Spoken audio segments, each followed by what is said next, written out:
Good evening, everybody. Happy Thanksgiving. We're here for Your Soldier Voice. Of course, they're open forum, so whatever you want to talk about, that's what's going to be on our mind. We got our panelists with us, including one we haven't seen in a very long time. Very happy to have back on here. So, whatever is on your mind, whatever's going on, we want to talk about it with you. No judgments, no holds barred. That's what we're here for. So, you guys ready to do this? Woohoo! Woohoo! I think that's a yes. I think that's a yes. Love is everywhere. Love is everywhere. Gather together, always together.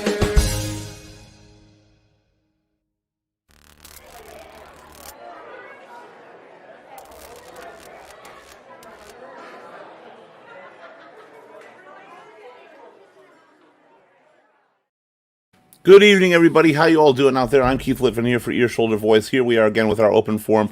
We've missed you. It's been a holiday going on, so we obviously weren't on for a few of those shows, but we are still here. We are still back, and we want to talk to you. How was your Thanksgiving? How was everything going? Feel free to chat with us in the comments. We'd love to hear what's going on. Anything else happening? Well, we want to talk about that too. We got a few topics to bring up ourselves as well. Don't forget, while you're here, to like, share, subscribe, and follow to Ear, Shoulder, Voice on YouTube, Facebook, Twitch, Twitter, LinkedIn, and Instagram. We're on all those. You can also chat live during the show. We'll respond in real time with you, or call in simply by going to earshouldervoice.com/join. That's all you got to do. Other than that, we can't have a show without that panel. I said we had good panelists coming in, so let's bring them in.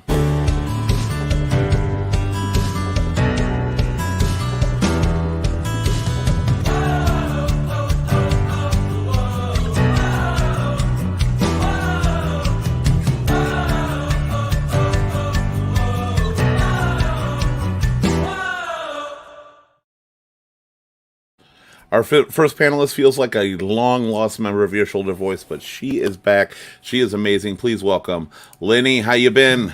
Good. How are you? Absolutely Miss fantastic. you. Yeah, even more fantastic now that you're here. It's been a really long time. You've had a really busy schedule this last summer, haven't I you? have. Yep. Had to go back to work.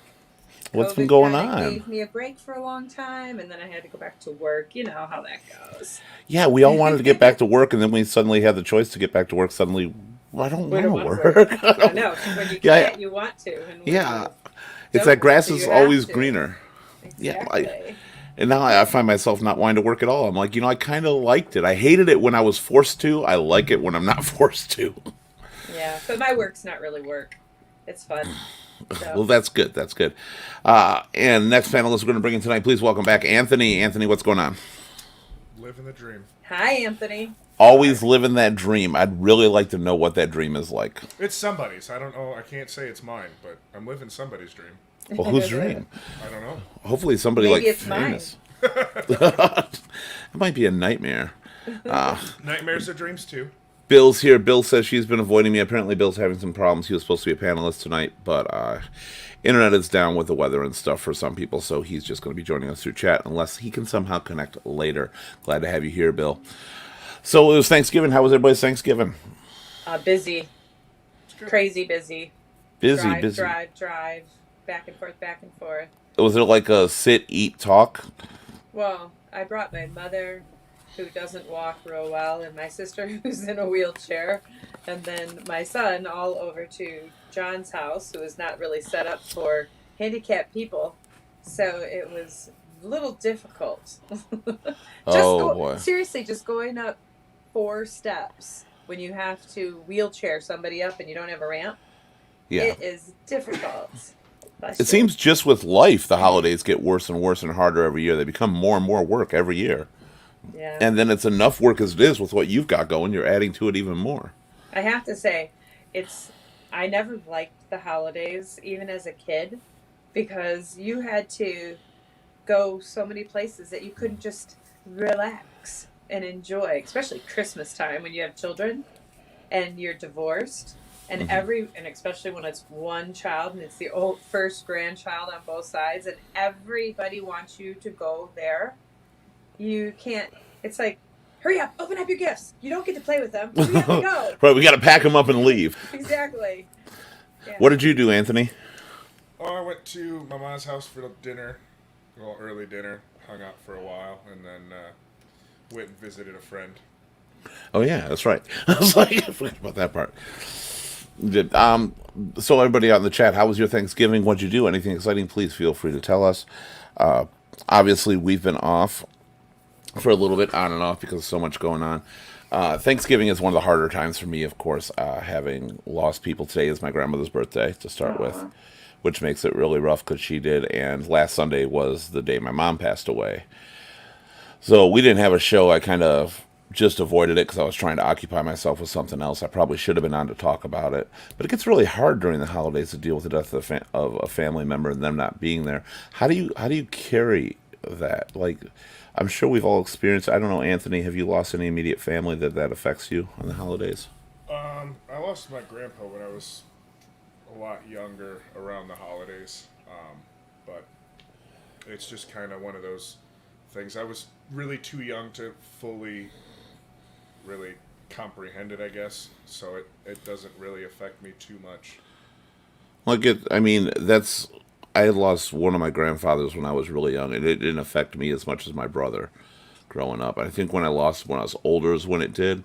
Kind of because for me, I don't know about you, Lenny, but for me, you realize you start as a child, you grow up, you start to take the mantle, you start to have the holidays at your house. You start to do things, and then when you lose the people you're taking up the mantle for, it becomes all the harder, because you want to do them proud. After everything my mom did for every holiday meal, The I wanted problem to do is her no proud. one would come to my house because I'd have to cook. So we're not the best cook. I don't know. I think I am, Uh, but I'm not the one eating it. and Bill says it's more work because of getting older, and it is. It's just there's more to do too. I was ahead of schedule cooking this year because I have a Misfit Thanksgiving where anybody can come and join if you have nowhere to go. And at like 2 o'clock, I had everything cooked and prepared. Just had to go in the oven. I'm like, I don't know what the hell to do. It's the first time and I realized that I like keeping busy because it was weird not having anything to do at that point and more work. That's why you have dinner at 2:30 And then for the 4, holidays. and then And then 6, you have second and dinner, then yeah, and 8, third dinner, and then dessert. And turkey Well, breakfast. I had nobody here, and I'm that oddball that really doesn't like Thanksgiving dinner. There's very little on the table that I enjoy for Thanksgiving. So I don't even Okay, want to munch on if it. you could change the Thanksgiving meal to what would Prime rib. suit you, yeah, why don't you just do prime rib? I do Everybody that would for Christmas, love actually. it. For Christmas, I do prime rib. you can't do prime rib for 2 holidays. No, because I feed more people on Thanksgiving, and I'm not going to spend the money on prime rib. Fair. All right. There's a big difference. What about out there? How do you feel about Thanksgiving dinner? Would you change it? Is there something you'd prefer over the turkey? I actually noticed a lot of people that came over were not big turkey fans. You know, Weirdos. so would you? It's weird. I mean, it used to be everybody. Well, I guess not. I guess it was aunts and uncles and stuff that always were the turkey fans. Give me the leg, give me the breast. That's it. And they want it all, and they got to carve it. I don't even like carving that damn bird. It's irritating. It's totally irritating. One of the topics that was brought up that I wanted to bring up on our last show, and it was actually appropriate because it was my mom's birthday, was facing mortality, or the anniversary of my mom's death, which was last Sunday, but I ended up not doing the show, was taste, dealing with your own mortality. I know that's a little deep subject. We'll get into it in 1 second. Brandon says in response, ham is better. Ham is better. I do like the ham. I always make sure I have a ham if nobody else wants it. Better than turkey. Hi, Brandon. And Brandon, I'm not a ham person. Too well, salty. I do. I like it. I like the ham, but I only like it twice a year. Thanksgiving and Easter, that's it. Bill says brisket. Brisket would be awesome. Brisket would be absolutely awesome to do. I love a good beef brisket. Any brisket, really. But I would definitely be willing to do that. So we're going to talk about mortality. Does anybody here, as they're getting older, fear their own mortality? You don't. Oh, God. Well, you're no fun on this one on there. I know. Well, why do you? Why Well, do this you? is topics that were actually brought up to me. I do fear it. I do fear mortality. I fear the lack of existence, Don't you? Okay. Do you believe in life after death? Um, my personal belief on this is that you do go on, your essence, your energy continues. However, everything that makes you you is gone. You will continue it maybe somewhere else in a different life form, but everything that makes you you, well, you created while you were alive. Well, I think if I died right now on this show, I would have lived a pretty doggone fulfilled life. So I don't want to die, but I'm not afraid, and I don't want a funeral. I'd rather have a party, in my afterward. I definitely want to party more. That's I want people to remember the celebration of life. Yeah. I don't go to funerals personally. I think we talked about that before. I had a dear friend that died, and I didn't go to the funeral because I don't like that to be the image I remember. Hmm. I don't like that to be the last view I have. And when my mom had passed away, and I looked at her in the coffin, she looked like a damn whore. She was covered in makeup. She never wore before, and she looked terrible. And I still can't get that image out of my head. But I'd rather remember him laughing and smiling, telling jokes and doing things exciting. What about out there? As we're saying, how do you feel about facing your own mortality? Do you have an issue with it? Is it something you fear or not? I know a lot of people turn to religion for it, and that's probably a good answer. But everybody has a different view. And what do you think happens? Like, just out of curiosity, we might as well go into depth on this. What do you think happens? Lenny or Me? Anthony? Yeah, we'll Oh, start with Lenny.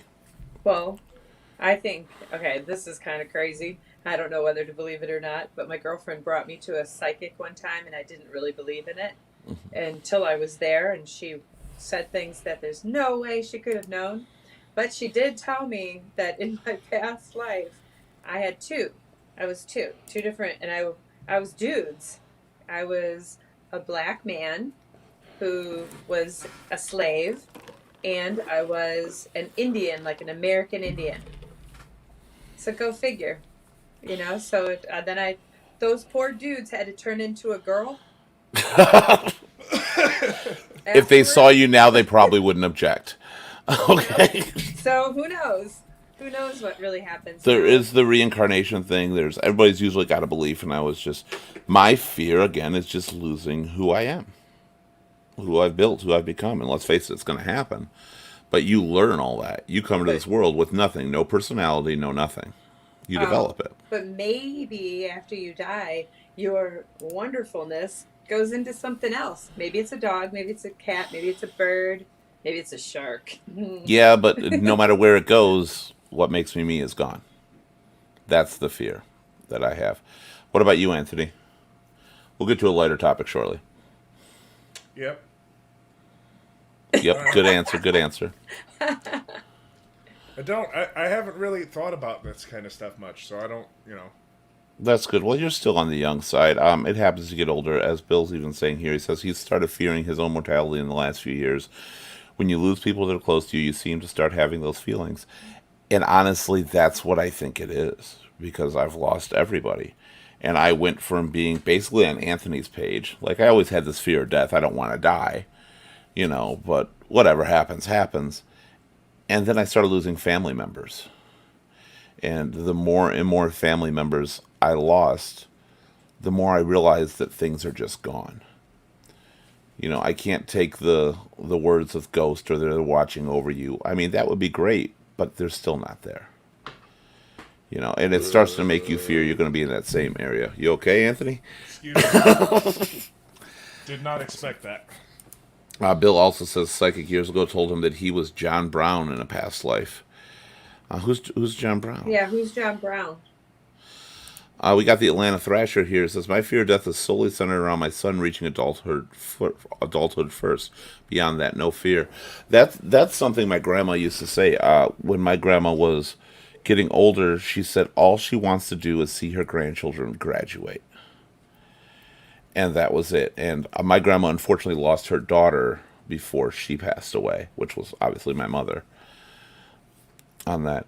Some people don't fear it, though, otherwise. But it is centered around other people. And I think for me, and maybe with Bill, we live to the point of we want to please other people. We fear losing them, but they're in our lives. So that's where our fear of death is centered, like the Atlanta Thrasher says. Our fear of death seems to be centered on the fact that we don't want to lose those close to us. We want to see them grow up. But when you lose those people, you turn it to yourself. And I think you So start to.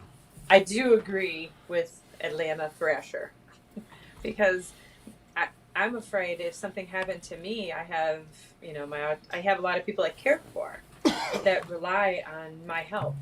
you know? And I don't know what would happen to my son who's autistic, you know, because he and I are like always together, you know? I don't want him in a home. I don't know. I think his dad would take care of him, but I don't know. I really Yeah, don't know. So that's. that's the bad part. I almost think, like I was saying, I think we almost gear our fears towards that because they're the most important things in our life, like you were saying. And it's your son, and God Hmm. willing, we don't want anything to happen to anybody's children here, but as you lose them growing up, I think that's why people start to fear mortality because the people around you are the reason you live. If they're not around you, you see less of a reason. Atlanta Thrasher also says being stuck with the rest of his family would be a terrible situation for him to grow up in.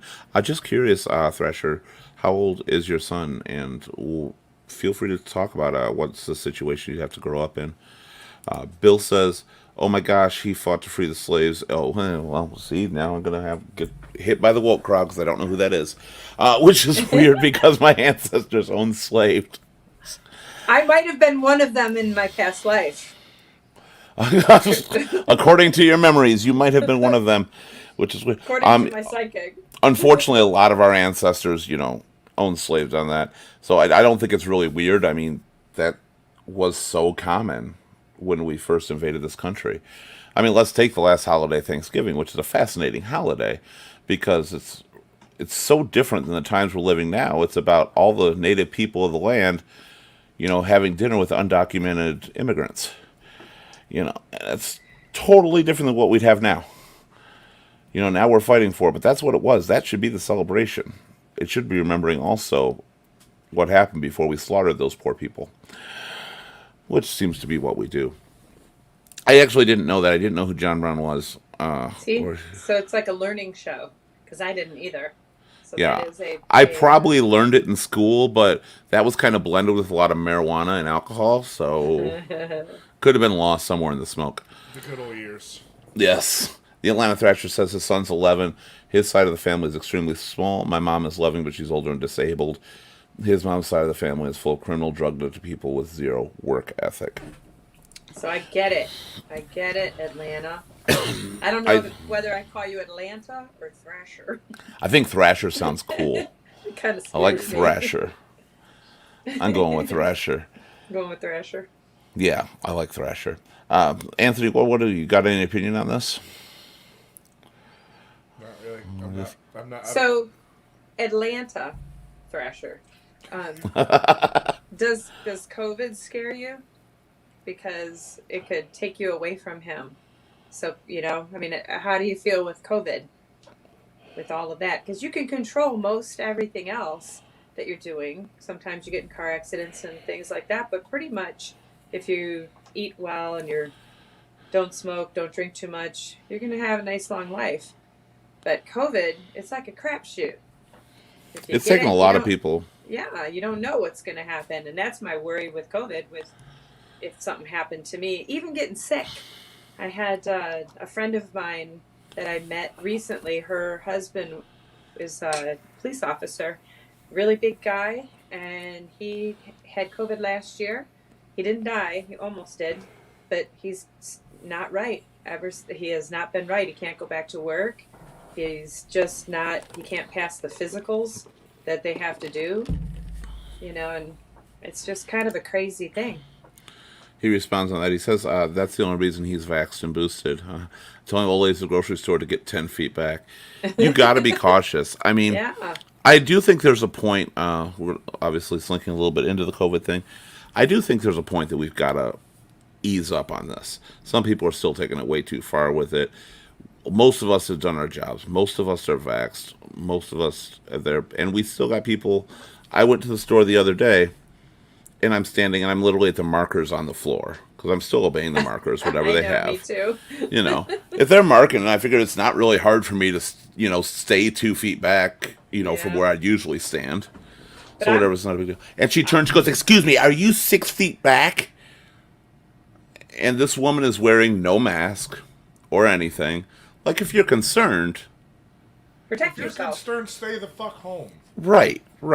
Like, And Oh, But I hate people understand like if that. she chooses to stay so far back or somebody else does, I think there's nothing wrong with that. Yeah. I think it's to each their own. But I do think that a lot of these places got to let us live again. A lot of us have spent the greater half of the last 2 years doing what we were supposed to. Well, I'm triple vaccinated and I'm not a person, I've never even had a flu shot. And I'm not a vaccine person because I think it had something to do with the autism. And I still wound up doing this because I am around people that are vulnerable. Yeah.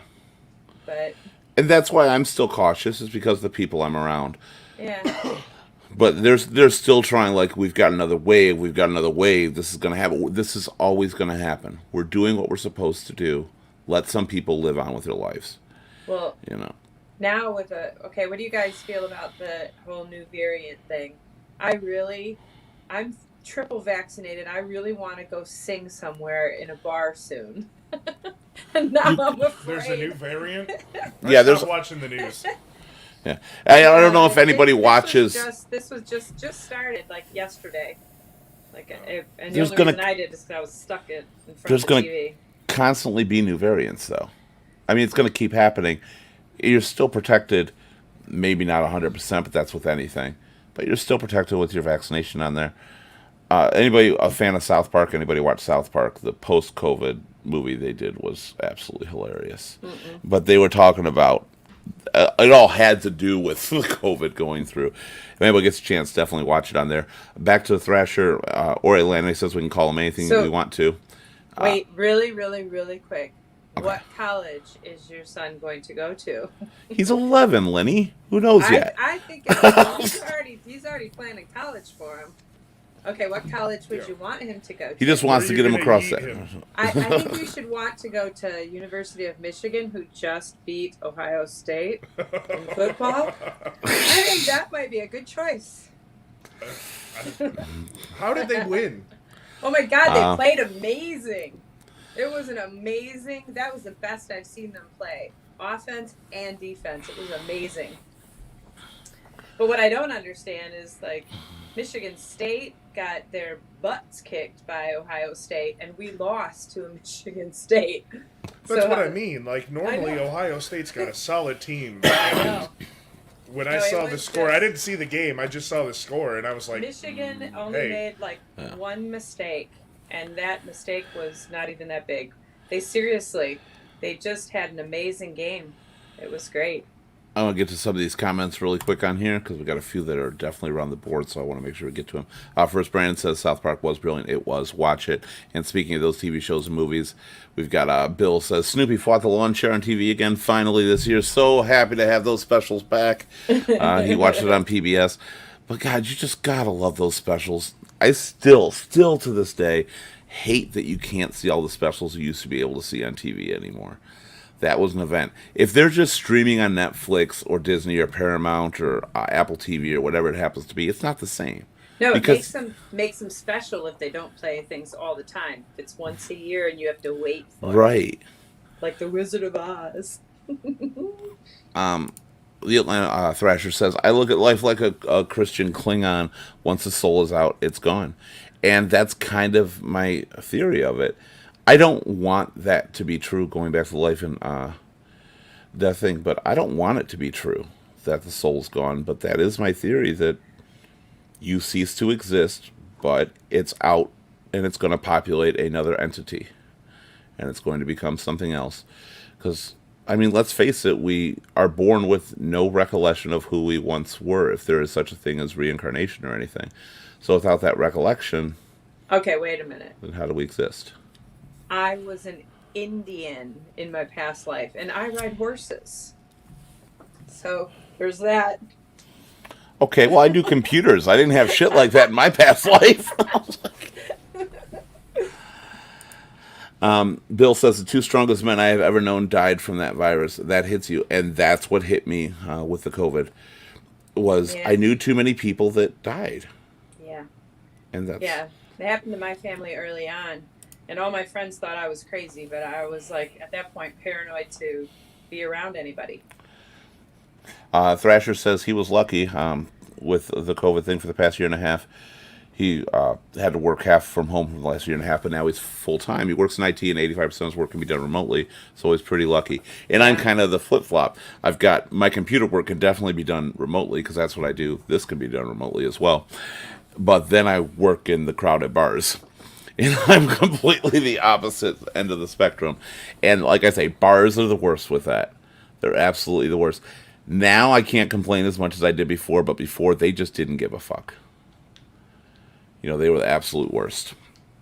Back to the college thing that you had asked. Thrasher says he can go to whatever college he wants to. I want to chase his dreams. My hands were tied, as it should be. I think that's very smart and how it should be. Preferably a college with hockey. My man. See? All right. I'm going to say all right on that one because I am definitely a hockey fan. I would like that too. That's a mistake I think a lot of parents make, is trying to get them to follow the sport and choose for them. I do think it's good to try to get your kid interested in something you like hockey, and it'd be awesome if they did.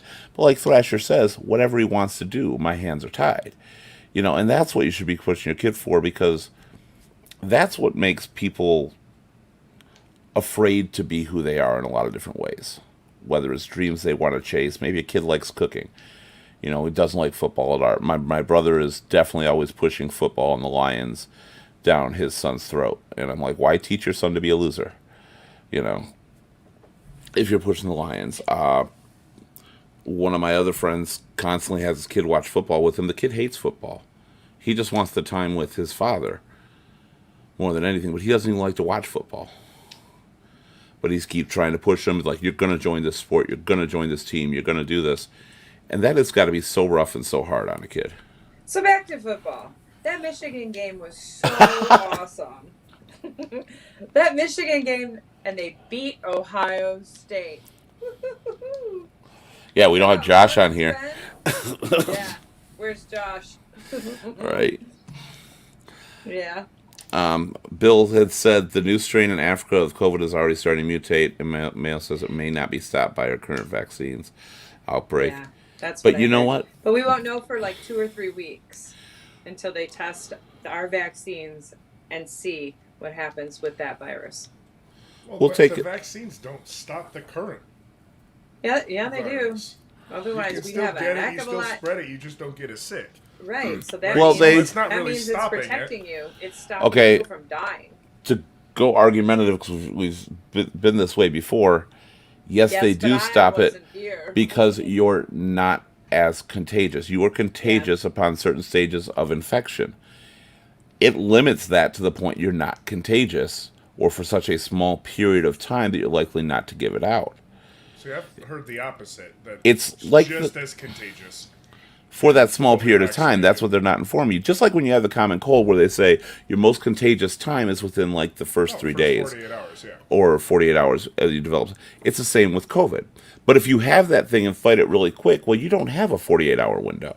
No, but here's isn't, the for scary example. part about being vaccinated is that if you do get it and you don't get it is where you even know you have it, and then you're around people that aren't vaccinated. I'm afraid to be around my unvaccinated friends, because if I have the damn thing and I don't know it and I give it to them and something happens to them, it really is going to hurt my feelings. That's definitely my biggest fear, is giving it to people, giving it to Yeah. friends, like I said. We got quite a few here. Thresher says, when he's talking about the soul gone from the body, I mean, that's what I was meaning. You know, once it's gone, your body is just the shell. But I just, he also says on top of it, I hear in heaven they have a tree that bears every type of pizza on it. I don't like pizza. I was like, I personally have never liked pizza. But see, that scares me, the thought, and I don't want to hit The that best too much. pizza, okay. The best pizza ever is the Alibi Pizza in Rochester.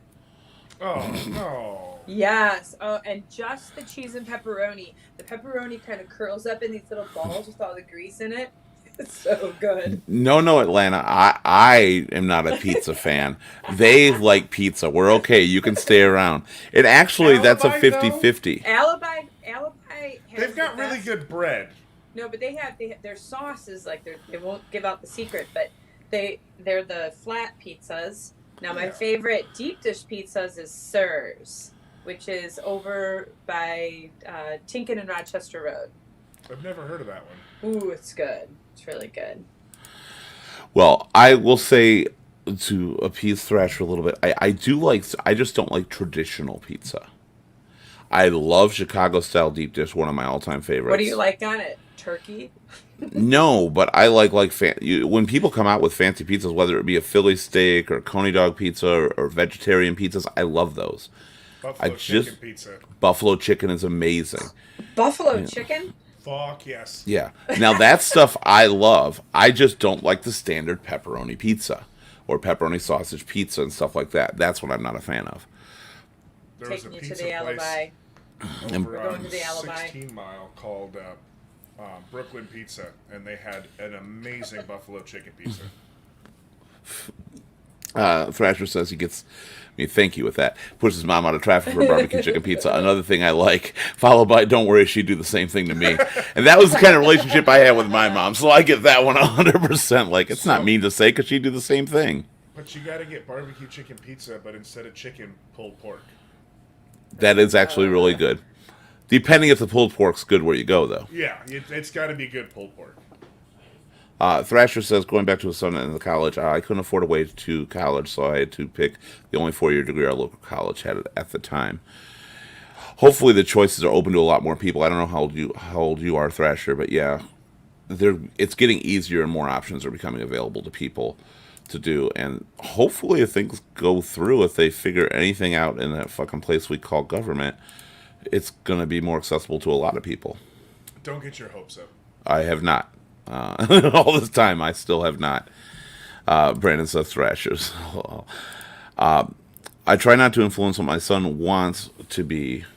Our family had a third-generation car repair shop. I can barely change my blinker fluid. I love it. I absolutely love it. That's me. My mom was into auto. She totally did auto parts her whole life and stuff, and I'm just not into it. Like, she taught me. I know how to diagnose a car. I know how to change oil and tires and stuff like that. But I don't fucking want to. I know that if the car is not in park, it will not start. And the only reason I know that is because when I was like 16 or 17, my car wouldn't start, and I was about an hour away from home at a party at like 2 a.m., and I had to call my dad and say my car wouldn't start. So he came all the way out there. By the time he got there, it was like 3 a.m. He's fiddling around with the battery cables. He gets in the car, and then he gets out and he just looks at me. He puts it in park and starts it up. I didn't know. He couldn't even be mad, though, because it was so stupid. Those are the best ones. They make the best memories. I'm going to get back to Brandon's comment in a minute. I haven't brought it up yet, but that's going to be a different topic. I will. We got to get through some of these really quick. Rochester, New York, dying for some legit New York pizza. Nope. Rochester, Michigan. Rochester, Michigan. You got to come our way, baby. Well, Brooklyn, New York's I'll good. even treat. New York pizza's pretty good, though. I will say that. New York style pizza. New York style pizza is one where, yeah, straight pepperoni pizza is fine. I love it. Windsor's also got really good pizza. I haven't really gotten pizza out there. There used to be a place that had like 6-pound burger. I got that before. Bill says, you don't like pizza, Keith? What's wrong with you? The best pizza is Pizza Connection. The best is Inferno Pizza. The Pizza Connection, there's always a Pizza Connection, and they used to be really good. They used to be, when I was a kid, that was all we got. Okay, how about the best fast food burger? What's the best fast Let me food get burger? through these pizza comments really quick, and we'll go to fast food burger. Thrasher really likes your pulled pork idea. It is amazing. He's 42, so yeah, he's kind of in the same boat, close to all our ages here. He's a puppy. Not close to your age, Lenny. But Lenny, you look the best of all of us here, so I guess it's fair. Bill agrees with the pulled pork. Wait, we talking about food or a sex thing? There's Bill. There's Bill. Yes. We knew you were coming out. Is pulled pork a sex thing? Don't question it. Laugh. Move on. It's Bill. No way. That's why I won't. Okay, so you were asking fast food burger. We're gonna hit up in a minute. We're gonna Five hit. Guys. We're going to hit this comment in a minute afterwards. News source we trust, so we'll be back on that in 1 second.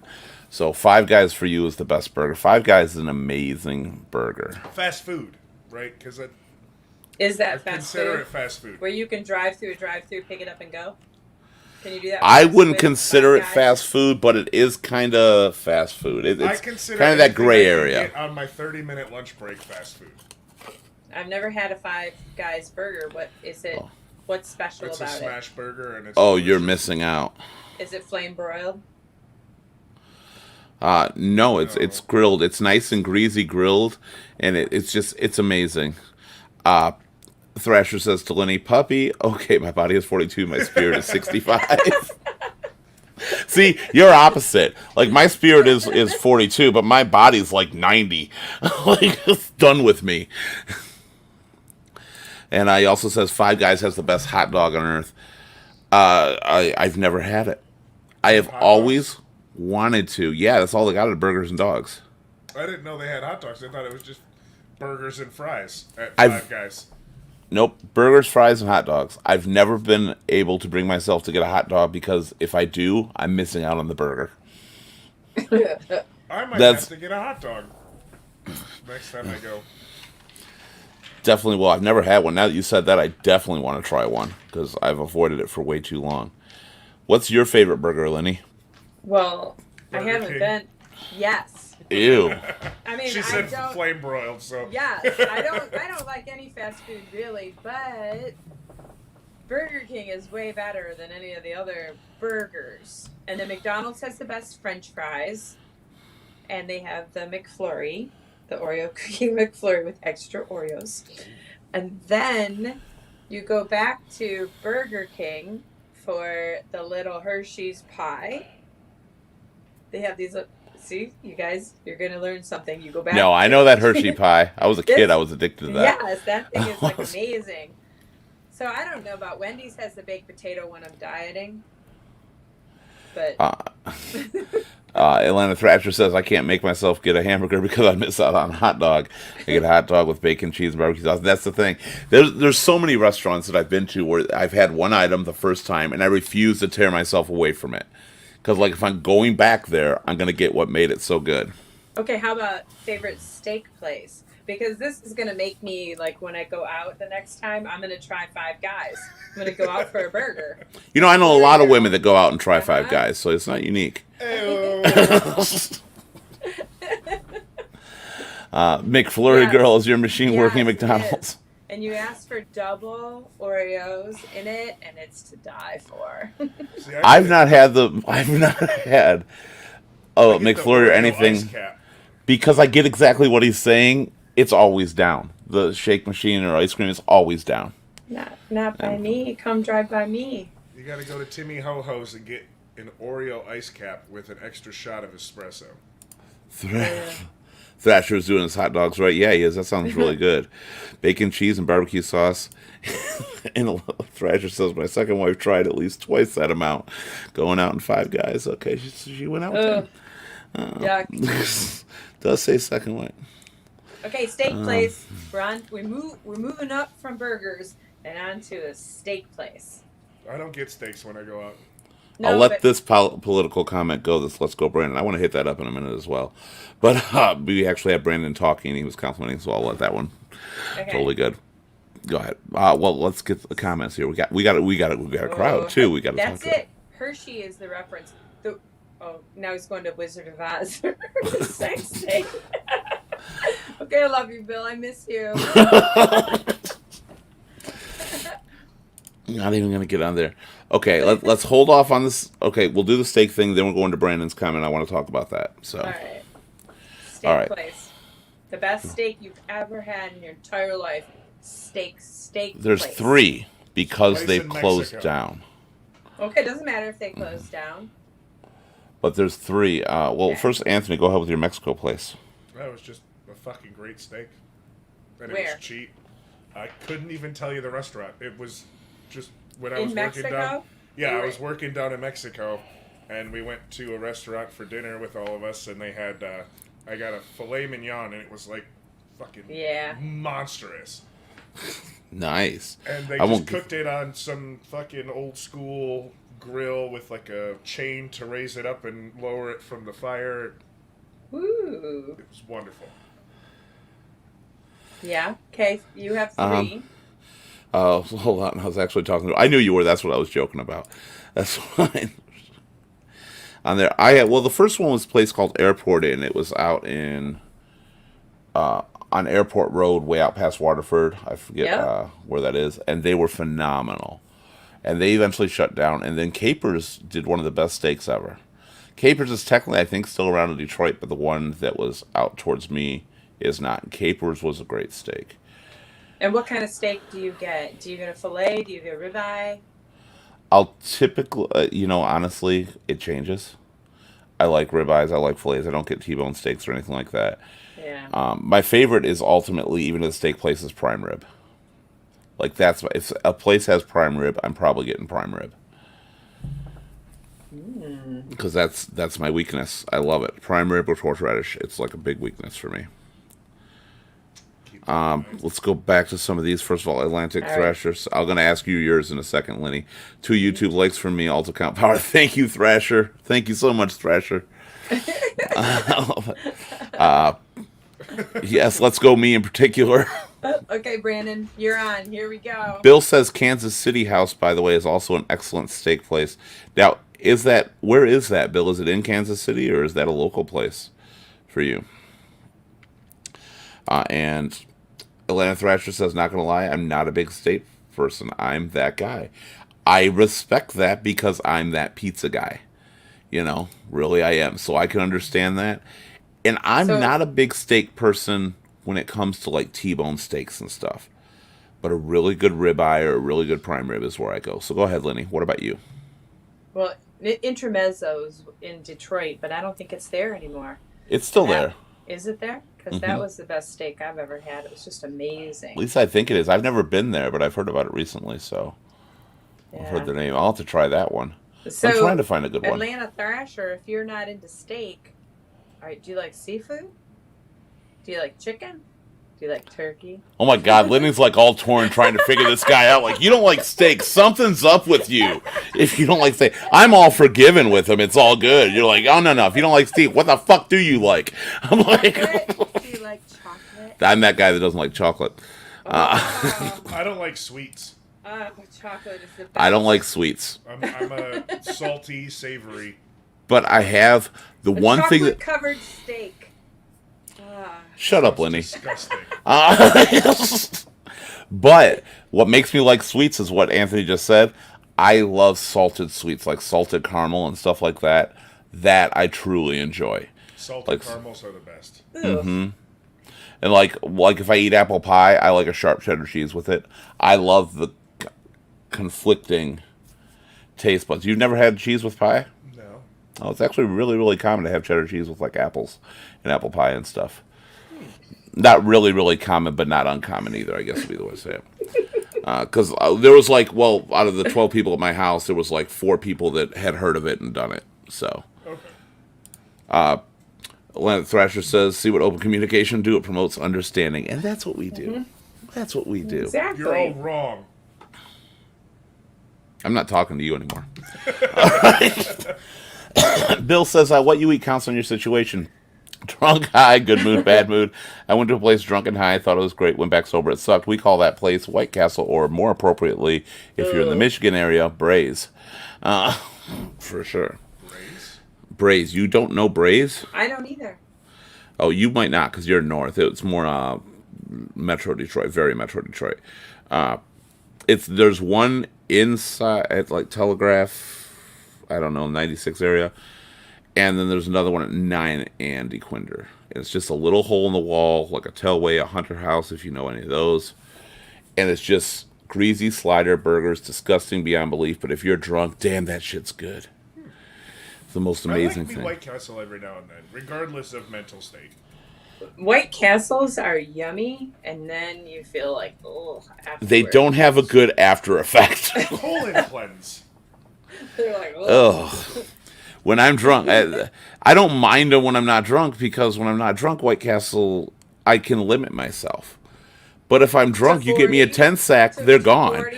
I'd like 40 White Castles, please. Right, and you'll just go through them because you're drunk, so you don't care. And that's when you pay for them most. Brandon is on the same page as Thrasher. He's not a state guy either. He's going to start rooting for Atlanta. All right. We built friendships. He's a Southern food dude. Okay, I'm not big on a lot of Southern foods, but there's some I like. What about you guys? Any Southern foods? Like, what do you mean by Southern food? Like barbecue? Are you going down, like, if it comes to chicken fried barbecue, you know, like Nashville hot chicken, like all that. Nashville hot chicken's probably one of my favorite types I'm all of about the chicken barbecue. Chick-fil-A. and barbecue. But if you're going down like Louisiana and like New Orleans cooking, most of that I'm not a big fan of. Jambalaya. I like Yeah. jambalaya. Certain jambalaya.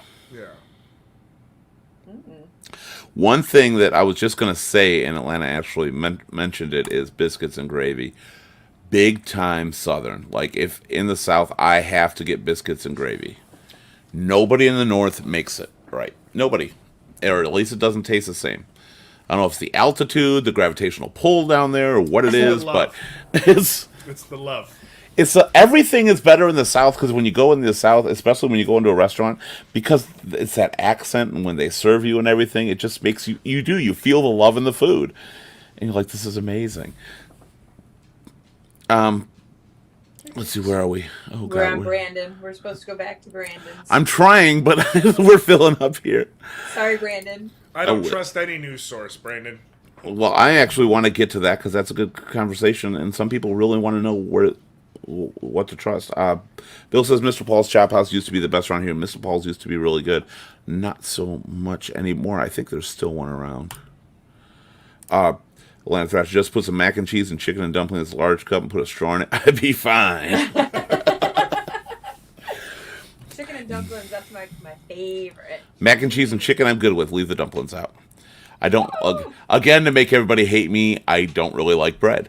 So, again, why I also don't like a lot of pizza. It's too much crust. I don't like the bread. But there is a weakness, which is garlic bread. I will eat loaves upon loaves. Cheese and pie go together. It's called pizza. Shut up. I was like, The man has a point. smart ass. The man has a point. Yeah, for people south of Michigan. Burger. Crystal, yeah, there's a lot of Crystals out there. Crystal is just like White Castle, really, in most ways. Even the same weights in the lines. If you go down there, they're just like the same thing, same effect as the White Castle. Chocolate, back to sweets, chocolate covered salted peanuts, not a sex thing. Yummy. All right, well that's good. Thank you That's for good. clarifying, Bill. Atlanta says, man, I joined the Facebook stream, but I don't want you to go. My real name is Peter Parker. We already knew that. It was revealed in the interview at the end of the last film. Let's go Thrashers. That's what he mentioned. Oh, that's good. Atlanta says, I practice safe eating. I use a condiment, preferably barbecue sauce. Always use a condiment. Pecan pie and pecan cobbler. Pecan pie is my weakness. Ugh, Peach it's cobbler. gross. Peach cobbler is my ultimate. Peach cobbler is one dessert I will always go towards. I love good peach cobbler. Pecan pie, though, I don't like nuts all that much. Don't say it, Bill. But my grandma actually, it's her birthday, I might as well, actually gave me one of the best memories ever, and it's the grossest memory in the world, because she knew I liked peach cobbler, but I didn't like the nuts, and I would usually like pick some of them off and eat the rest. Like, I'd have some of them, but I didn't like the big quantity of them. Consistency thing for me. I don't like mixed consistencies. So my grandma was being so sweet. She cut a big piece of pecan pie. She brought it to me, and she handpicked every frickin' pecan off this. And she gave me this like gooey mess of a pie. And I almost threw up. But I was like, that was the sweetest thing anybody ever did. But gross. I was like, crap. I was going to retire up north. Wait a minute. I still have a business opportunity. There's always one. He's going to bring the biscuits and gravy. We'll learn in the way of Canada's poutine. Oh, poutine. What's one thing? That's one thing, at least in Michigan, we have not figured out how to do right. Canada does poutine right. Brandon says, same. Lana Thrasher is not. I need to not like bread. My doctor wants me to become a meatitarian. Do it. Do it. Meat and potatoes go way over bread. Meat, cheese, and potatoes. That's my ultimate meals. Bill says biscuits and gravy got to be made with bacon grease the Kentucky way. I agree. You should use bacon grease in the gravy. That's what a lot of people don't do. That's why Southern country gravy is so good. Brandon says, my friend allergic to bread. He still wants to trade a bad night for some pizza. For Atlanta, at Bill, you have made my heart skip a beat with the pecan pie. My granny was the devil, but she had 2 secrets that she took to the grave with her: biscuits and gravy and pecan pie recipe. I should have swallowed my pride. That was, my mom took to the grave the recipe for a cheesecake that I got every year on my birthday. And I've not had a cheesecake like it since. I've tried, my brothers tried, we've all tried to make it. We just can't get it right. Then he could be swallowing that sweet food. At Bill again. Did we just become best friends? You guys gonna do karate in the garage? Pecan pie and cobbler with graham cracker crust is the best. All good. Okay, so let's get off the food thing for a minute, because I know where I'm going after this show. Now I'm all hungry and shit. I want to go back briefly to the Brandon question on here, if I can actually find it. There we are. Okay, and he asks, what news sources do people trust? This goes to the people out there as well. Anybody who's watching. What news sources do you trust, and like why? And what is your problem with the ones you don't trust? I don't trust any of them. I'm gonna say Let's start with all Lenny. and none. The key is to sprinkle and watch them all, and then somewhere you will read between the lines what's actually makes sense to you. You know, if you stick to just one, you're being brainwashed one way. If you watch them all, and if there's some similarities in there, then you can kind of tweak through, and you'll see what's actually real. But on the most part, if you watch any news thing, the majority of it is negative news. There's nothing positive. I remember like 20 years ago, I watched a news channel just to see how many negative things to positive things. It was 3/4, if not more, negative stuff, and then they'd sprinkle in, a couple little happy things. So you just have to watch it all. Don't get stuck on one. So, Anthony, you say none. And I don't think that's necessarily true, because you're pretty informed on things. Well, And news source does not necessarily mean news network. I say none on this. To go into detail, I agree with Lenny, right? Because if you just watch one news source, right, you watch one station, you are going to be battered with their bias, right? You watch another one, you're going to be battered by their bias. My dad watches one news channel, and only one news channel. And I can't have a conversation with him because all he knows is what that news station tells him. Right. And if it's not on that news station, then it's not real. It never happened. It's fake, right? And so I would always challenge him to watch the other side of news. Just watch it. Watch it. You can sift through the bullshit. Right. But at least you'll hear what the other side is saying, because with every story, there's 3 sides. Right. It's like any argument. There's 2 sides to every argument. There's 3. 3. Their side, your There's side, the 3. truth. Yeah. Right. So it's one of so those, and unfortunately, we don't have independent news like we used to. There is no news that just, at least I don't know of any. And right? the absolute worst is social media, because they've all watched their news thing, and then they spin it to their direction, to how they deciphered it, and then they spew out all of the junk that they just want to gossip on. One thing I will say. Bill says. Oh. So Bill says Linda watches news source and says, "What would Dorothy think?" So exactly. With the social media thing, I stumbled across on TikTok, and it was quite interesting. What they did was they took news stories and they counted all of the left-leaning media that covered it, all of the right-leaning media that covered it, and just had the story and showed what side was covering what stories, right? There wasn't really any bias to it. It was just, hey, the right side of media didn't really cover this at all. the left side of media didn't cover this, and it's just interesting to see that some stories, if you watch a certain news station, you won't hear about it at all. But right, you know, right, and that's You know. kind of got no, that's that our world has become kind of problematic because of that. Mm-hmm. You know, really, there's like, I mean, everybody has grown over here and over here instead of all just staying in the middle. Yeah, You and know, you've got and your trying echo to find- chambers on Facebook, Yeah. because that's all Yeah. Facebook is anymore, is an echo chamber, where your Yeah. friends, as long as you all have the same side, you only hear and see Right. your side.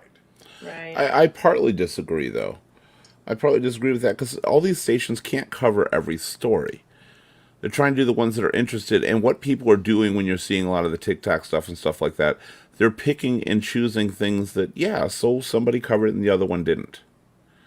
You know, they're not big deals, but they're trying to find ones that seem to matter to an opposing view. You know, and that's what they're doing. Not every station can cover every story. A lot of them are going to focus on different things. Well, no, I and, don't and I'm think not that's faulting uncommon. Any of them, but like, it's something that I never really thought of until I saw the comparison of, you know, hey, this is being covered on this side more than that side, and Right. things Yeah. like that. It was just like never. But really that's what realized happens- That Lies this makes sense. somewhere in the middle. But that's And- what happens with, and that's the biggest problem people forget, is that's paid cable news sources. They cater to the audience.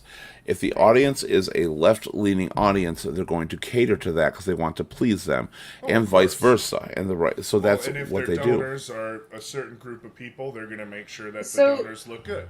Right. So why is it that we even have to talk? There's a lot of other news channels that don't cover politics. You know, if you get away from the Local major- news.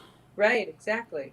Local news. A lot of people ask, and I think one of your best sources is local Yeah. news. Right. How- Instead of all the big news channels that are, you know, spinning it in the direction that they want you to hear, you know, like he said, cross-reference at least 4 sources.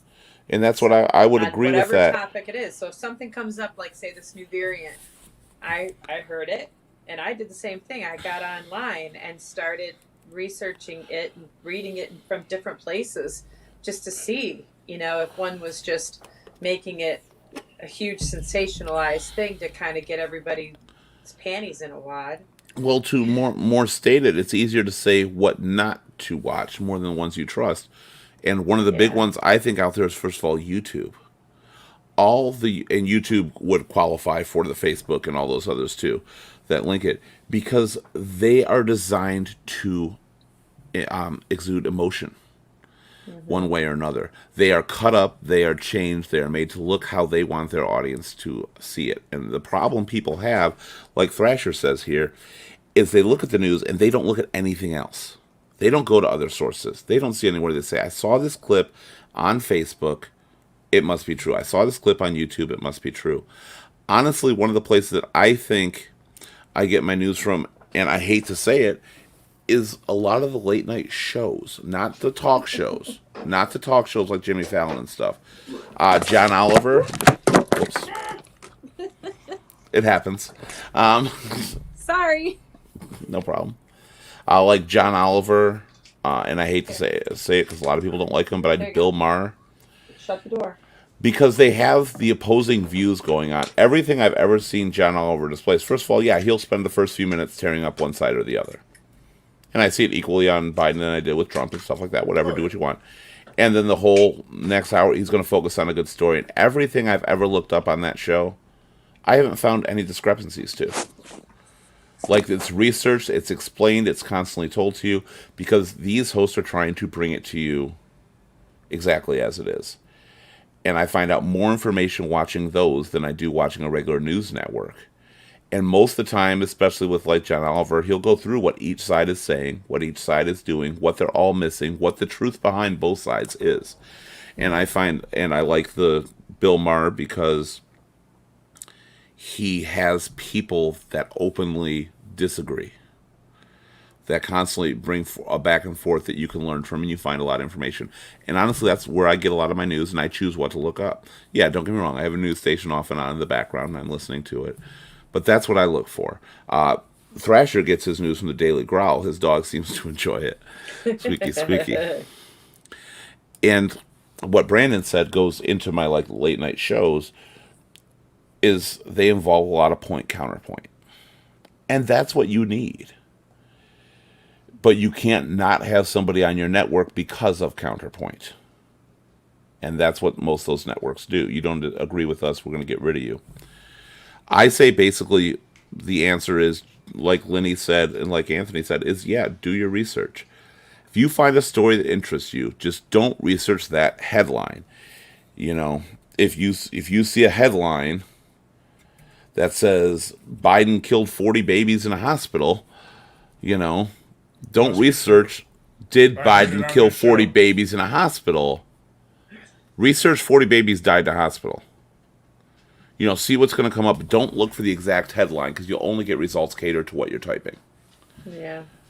That's Or fact checkers.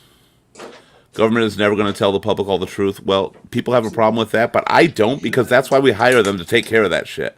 That's why they work for us. Larry, he found Bill trying to get diabetes together. Brandon says he sees that newsfeed thing going on with his mom. The Facebook newsfeed is appalling. I will say, I think the Facebook newsfeeds have gotten a lot better since the election, after the first couple months, because I'm seeing less and less in these Facebook feeds. Like, people are going back to their lives, regardless of what they believe and disagree. And there's still a few people that throw stuff out there. But I'm seeing a lot more posts about what I did today, what's going on, and random stuff. It's not all political anymore. People are slowing down, and I'm so happy to see that. It'll come back, though, when the elections come closer. It will every time when the elections come to be close. But the thing is, for 5 years ago, that when the elections came closer, lasted for 4 years. Yeah, I agree. It did not stop at all. It never faded out. Yeah. And now I'm seeing it start to fade, which is good. Because let's keep politics out of shit, especially the bars. Brandon says it's all extreme right propaganda. Local news and local elections are the most important ones. Agreed. And people don't understand that. I totally agree with that. You know, people don't go out and vote for the local, or even our primaries and things like that. It's like, why just the presidential election do you go out and vote? Because that's what people have ever been told to do. Right. Everybody wants change. Everybody wants different. Everybody wants something new. Well, you don't get that till you put the people in office locally first. Right. Because a president can only do what Congress is allowing them to do. The president's, you know what I'm just saying? a figurehead. Exactly. Mm-hmm. I mean, Donald Trump was a little bit different because he was boisterous. It's very boisterous, yeah. Right. But people don't think about the Congress and what a president can and And they do. come from the states, who come from the local municipalities. Exactly. That's what they do. And then it just goes down from there. Definitely start, look into, you spend this much time looking into all the faults of your president or all the good of your president and bragging about that. Look into what's happening in your local community. Right. That's what you need to do, that because that's also what is going to affect you more than anything. Regardless what a president does, your local community is what's going to affect you. Bill says, hey, the news stations gets this from others to only say the stuff that will get ratings. Think about History TV. That's exactly what it is. That's what cable news is. Mm-hmm. And big headlines to people to watch. I can't tell you. I mean, CNN has a breaking story for every fucking thing out there. Everything's a breaking story. Nothing is always a breaking story. Brandon says, John Oliver is well done. I agree. I think he's one of the best out there. Bill says Craig Ferguson was the greatest talk show, no sex meeting. I like how you just throw those tags in there. We need to know. We do, because we will question it. We will question it. And he was too. And that's where I think a lot of people should. And you know what the best thing about those shows is? There's some comedy and humor. And even when you're watching things that are upsetting, you're giving something to laugh about. No, you're enjoying the moment. You're not getting so upset. Hi, Luke. Nope, you don't get that. Thrasher says... Say hi, Keith. Hi, Luke. The media's job used to keep the government and corporations in check. Now they keep us attacking each other to sell commercials. Even the Weather Channel fakes weather events on site. And that's just sad. And that's very, very true. Um, that's we live in a society where attacking somebody else is what makes you happy, what makes you popular, what makes you interested. It's not about good things. People say, why don't the news report the good things somebody does or anything like that? Because no Because one nobody cares. fucking cares. That's I the That's why they worst don't. part. I mean, yeah, but on the most part, people don't care. They want to see that accident that they just drove by. You know, you're Yeah, not going to not look, yeah. you know? People want to see the disaster and everything like that, but they're not asking about those people. Yeah. Maybe. Um, to Anthony. He also says 40 baby, those are rookie numbers. What kind of president? He's slow, okay? He didn't get to the high numbers. He just got 40. He's Gotta not there give it yet. time. There's only one unbiased media outlet, the Daily Bugle. They keep these massive vigilante menaces in check. Why do I know this? Why do I know? There's something else to that, and I'm missing it entirely, and I shouldn't be. Every politician in history has never done what they said they were going to do. They Right. can't. They It's can't. right.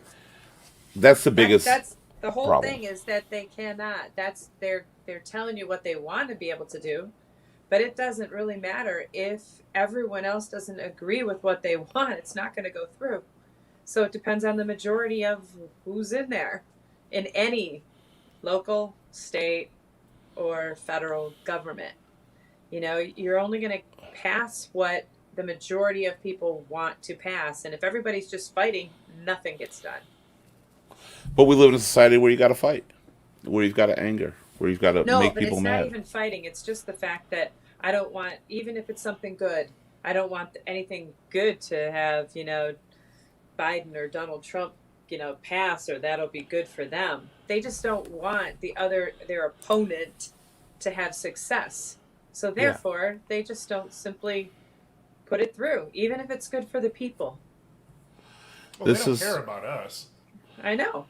this is a very true statement too that Thrasher says. He says truth for what you're saying, and then they can make you think they can do what they're going to do, and then when they don't, they blame the people across the Right, aisle because right. they And voted it down. When in fact they never had that power to begin with.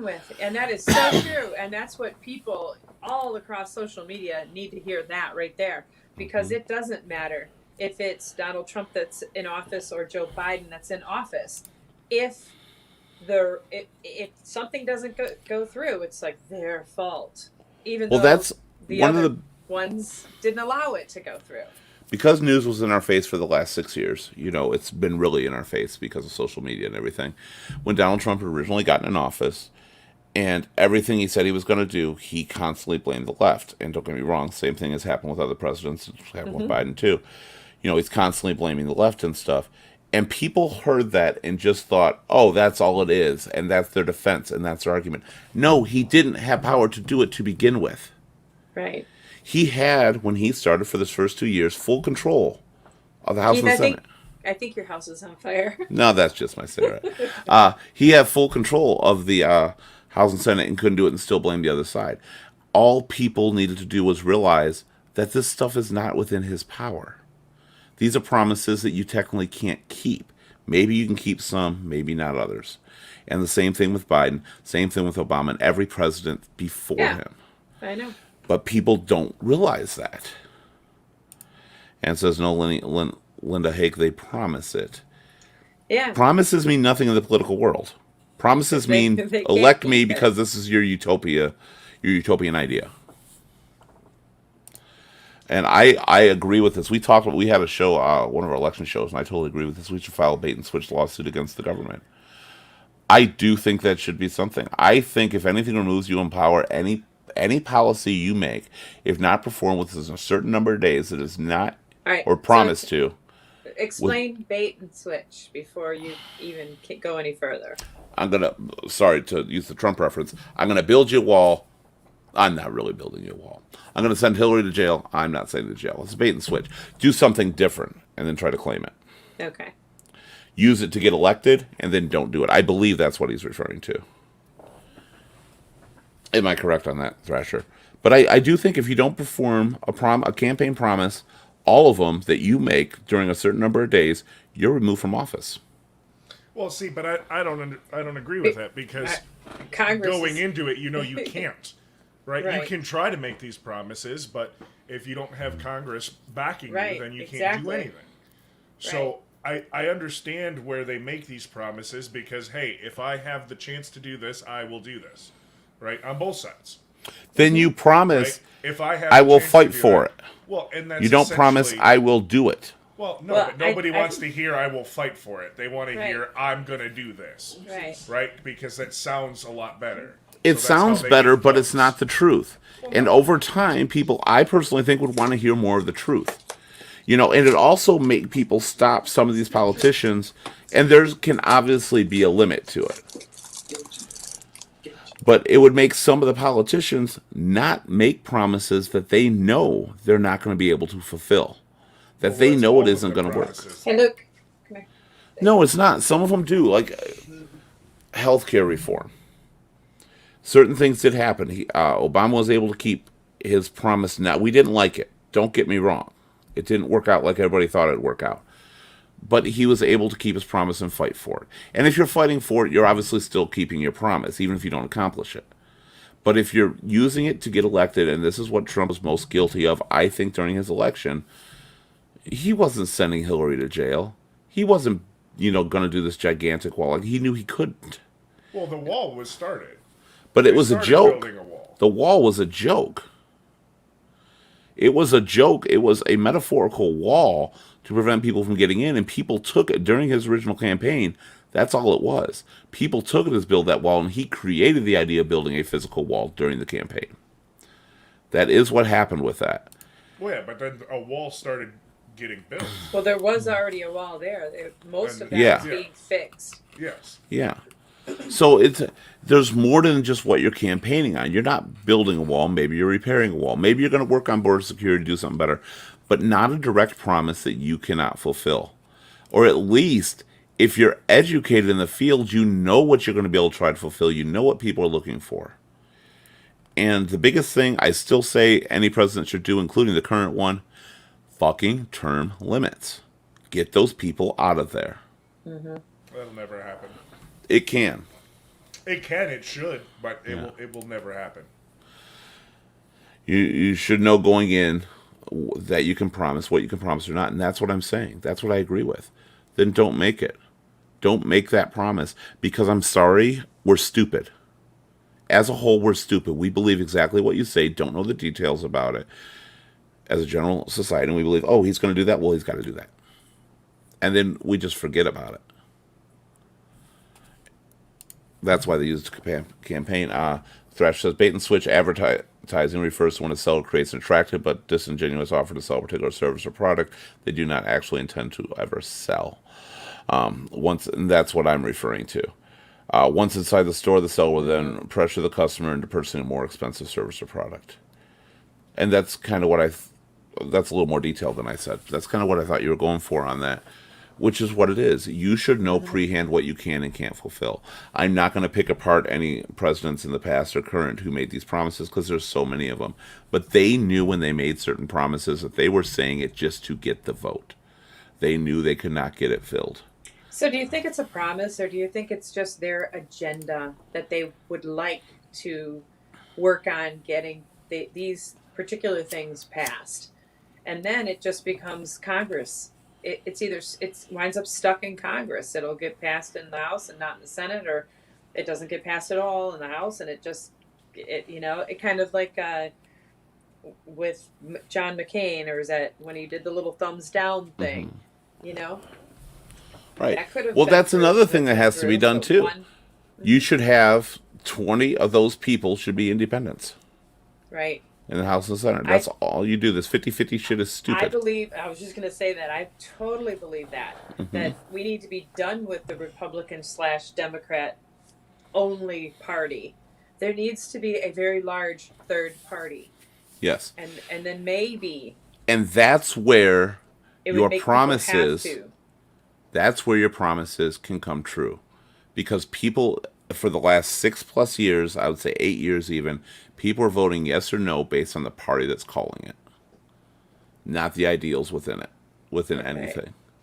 That goes for the left because the right called it, and the right because the left called it. Well, yeah, the right doesn't see the left. The right doesn't want the left to do anything good and say that we did this. But- And the left doesn't want the right to do anything good because they Alright. didn't do it.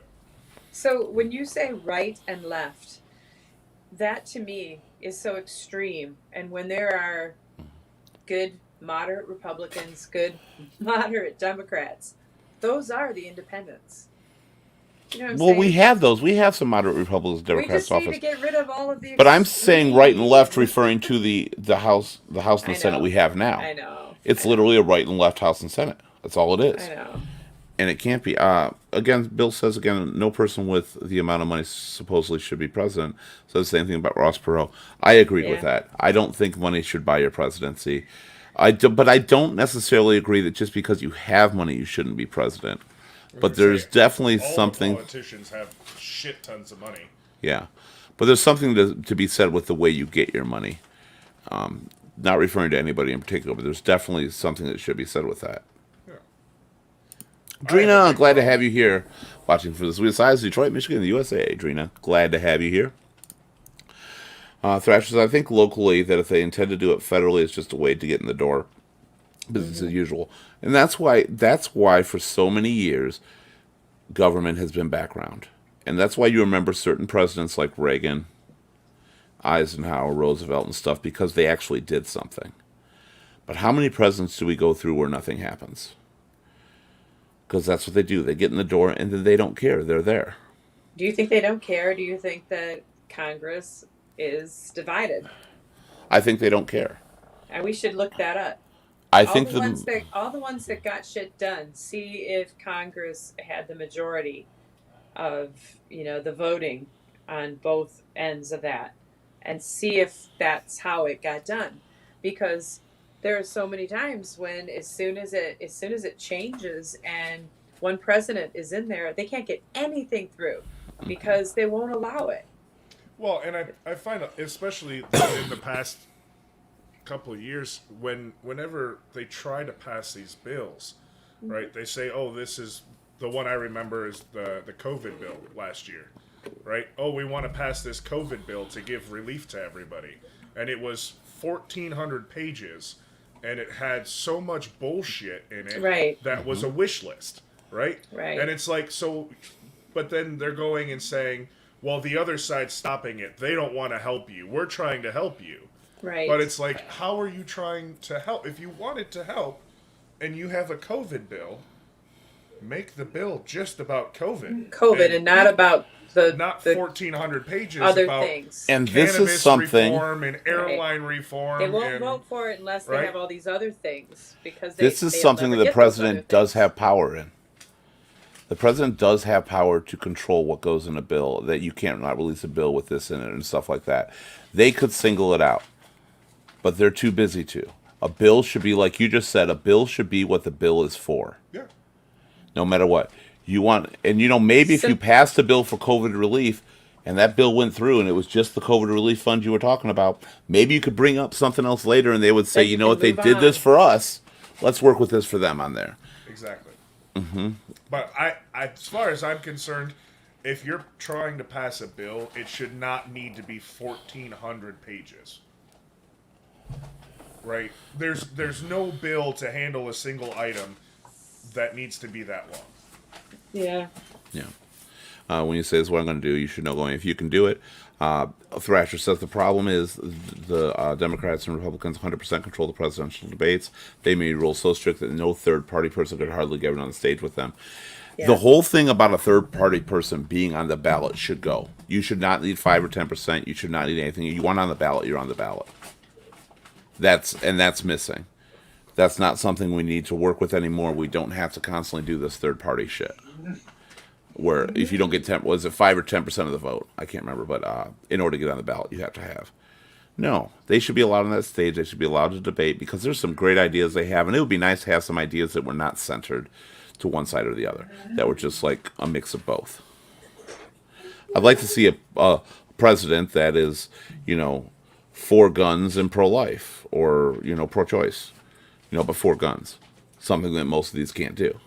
I'm not saying that I'm for either one of those, but I'm saying it'd be nice to have ideals from both sides in a candidate. Mm-hmm.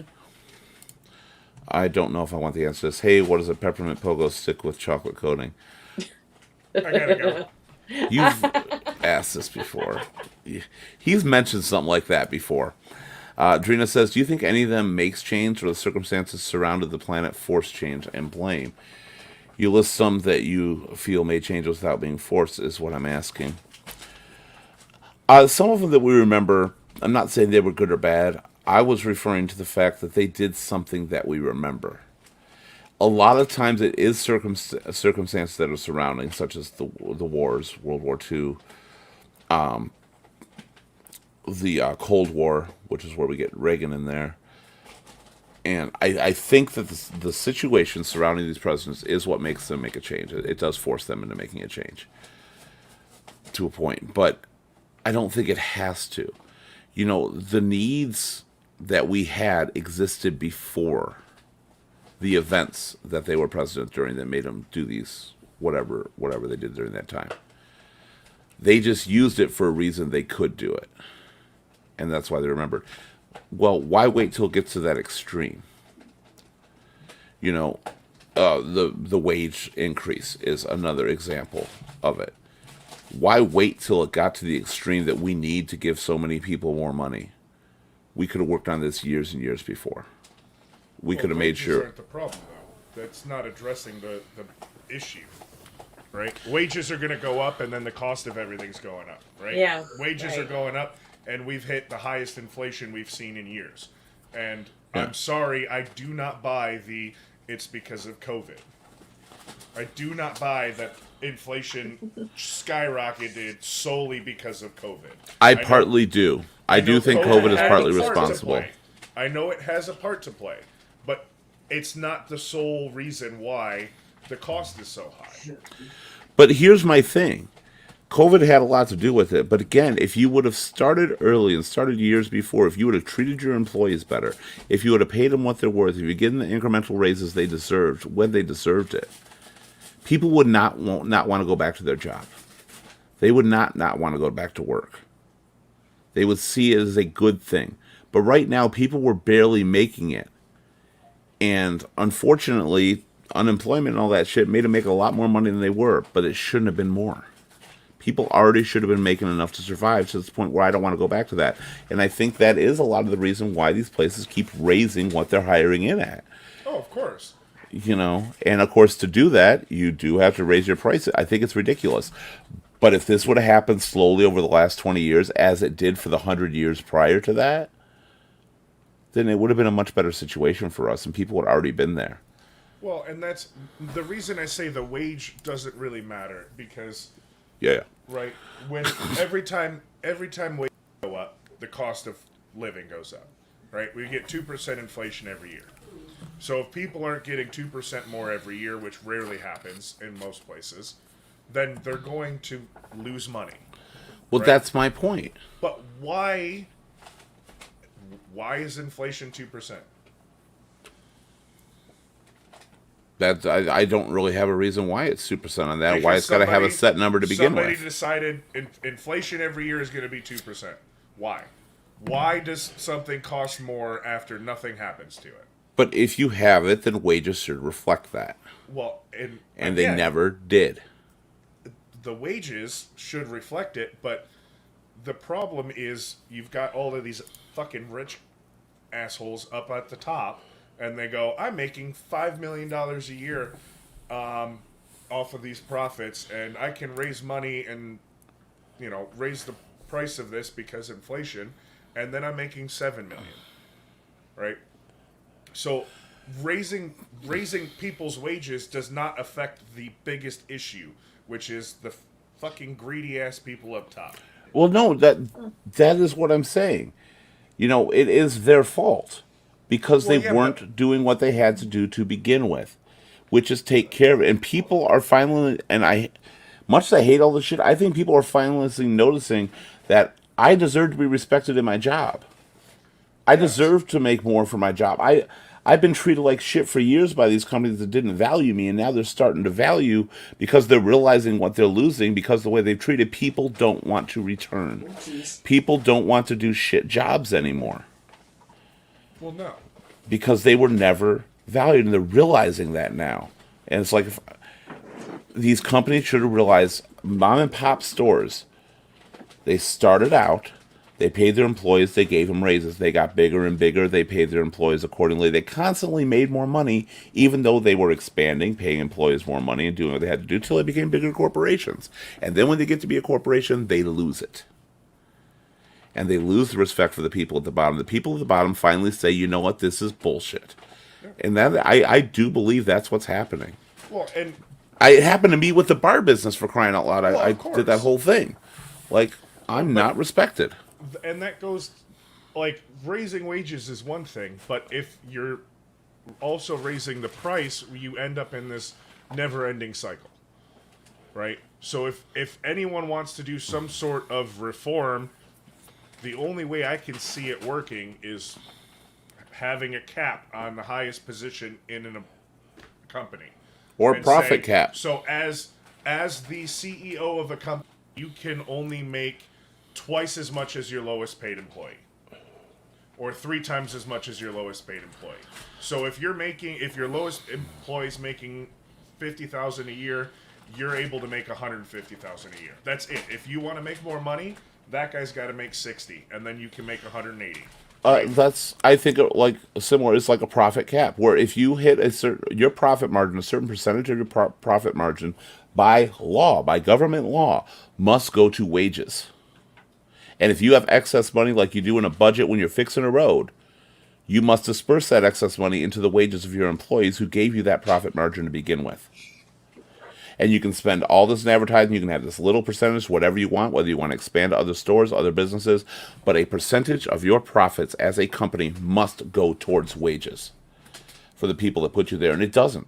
They could hire everybody at minimum wages wage. or bonuses, right? Or bonuses. Say, end of the year, you have a good profit year. Fine. 30% of your profit has to Yeah. go to your employees as a bonus. And equal distribution, too, because you can't have just your people second in command making all that money. No, of course. But I mean, but that's then exactly. also- Anyway, that would still encompass wages. The thing with that is it totes a kind of a fine line, because then it doesn't give anyone incentive to try to start a business, right? Because when you're starting a business, it does take a large amount of capital, right? And you're taking all of that risk. And if the business goes down, you're shit out of luck, and your employees can go get another job elsewhere, but you just lost your life savings trying to start your Well, business. that's Hence why the a profit problem. cap. Right? And that's why, but if Based on profit alone, if you make so much profit as a corporation, not a mom and pop store, not a starting business who's going to do minimum wage and stuff, when you hit a profit margin, there's a profit cap that a certain percentage must go to this. yeah, and that would be fine. But Yeah. that's the thing, you like, that takes a little bit of some fine nuance, right? Because you can't just blanket say anyone making profit has to do this, because then you're fucking the little guy. No, that's what I mean, a profit cap. Well, even that, I mean, as they're making more money, if you have a 10% profit for your wages on that, and you're only making $1,000 on there, I know that's a very small number, but $100 divided by employees. So what if you went from $0 to $1,000 profit? You can afford 10% of that to give your employees another nickel raise. Even as a mom and pop thing, once you've hit that profit, if your profit's in the negative, obviously no, you have to pay minimum wage, do what you got to do, or whatever they're making. But when your profit goes in the positive to a certain point, you must take that and apply it to the wages of your employees. Yeah, I'd be all right with that. And as a new business, having a 3 to 5 year stay of the right. Absolutely. So you're starting a business 3 to 5 years.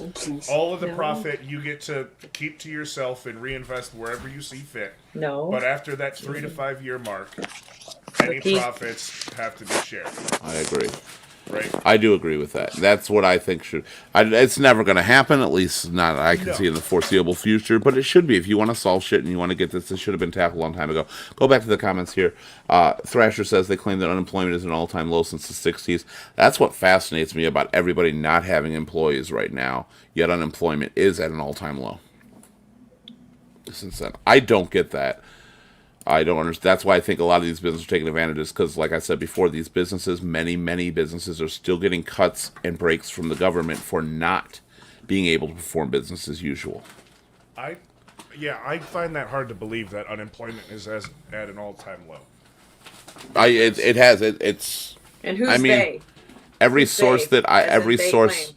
long before Thrasher said this, every source I've seen, unemployment has been dropping since it started going lower about 8 months ago or something. It was sometime this year, and it started to continue to decrease, and it dropped back to where it was supposed to be. But look it up. That is a fact.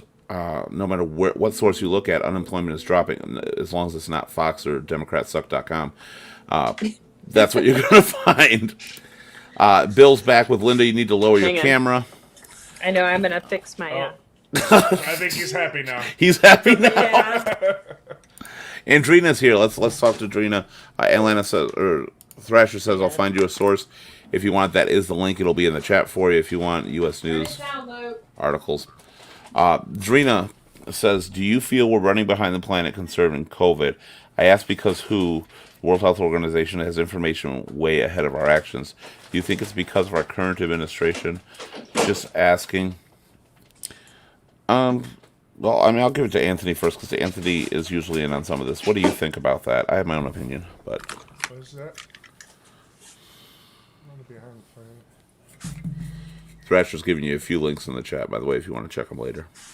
But I do know he's correct. All right, I'm not saying I don't believe it. It's just where'd everybody go? Right, I go to Taco Bell. No, and that's it's my closing issue. at 10. I think a lot of people retired. Where did everybody go? That's my issue. That's what I'm talking about. That's why I have an issue with the whole thing Well, to do you begin think with. that people just simply retired? Period. I'm done. I'm not going to work anymore, and so then they don't claim unemployment. I do think And some of then- the older people did. I do think that they said, you know what, I'm done. This I is think I it. saw And an article that said about 60% of the workforce retired, or not 60%, but a shit ton. Of eligible. people, retired. And therefore said, "Fuck opened it, up we're a whole done." lot of jobs, and then therefore a lot of the younger people start filling those jobs. Well, one thing I said before I go back over and ask you about Audrina's question on there is I'm going into these places and I'm seeing people working that otherwise don't get a job, whether it's because of the style of dress, piercings, stuff like that. A lot of people have turned their heads upon. And I am seeing people take advantage of everybody now, like, we need employees, we need you to work for us. And it's opening up for them finally. People who constantly got turned down, because let's face it, there's always been bias in jobs, there always will be.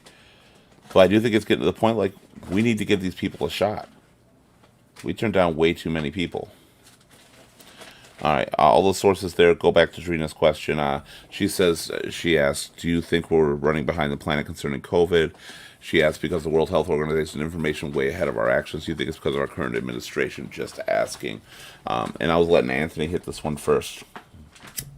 I think that right now we are focusing on getting everyone vaccinated, and I don't agree that that is the thing that we need to do anymore. Back when there were a large amount of people who were at high risk, yes, they need to get vaccinated. But I have yet to see like legitimate reasoning to have healthy people, young kids, getting vaccinated, because their odds against COVID are just fine without a vaccine. And they haven't looked at, like, I got some friends that came over from Germany, and they look at a previous infection the same as they look at vaccination. So if you have been infected with COVID and recovered, in their eyes, that is the same as getting vaccinated. And I don't think anyone in the U.S. has even thought to look at that direction. And so I don't know if it's because of this administration, if it's something else, but I just feel like we are just so blinders on everyone getting vaccinated, and I think there's got to be something better at this point. 'Cause the Counterpoint, vaccines don't work. Well, I'm not sure what she means by running behind the planet concerning COVID.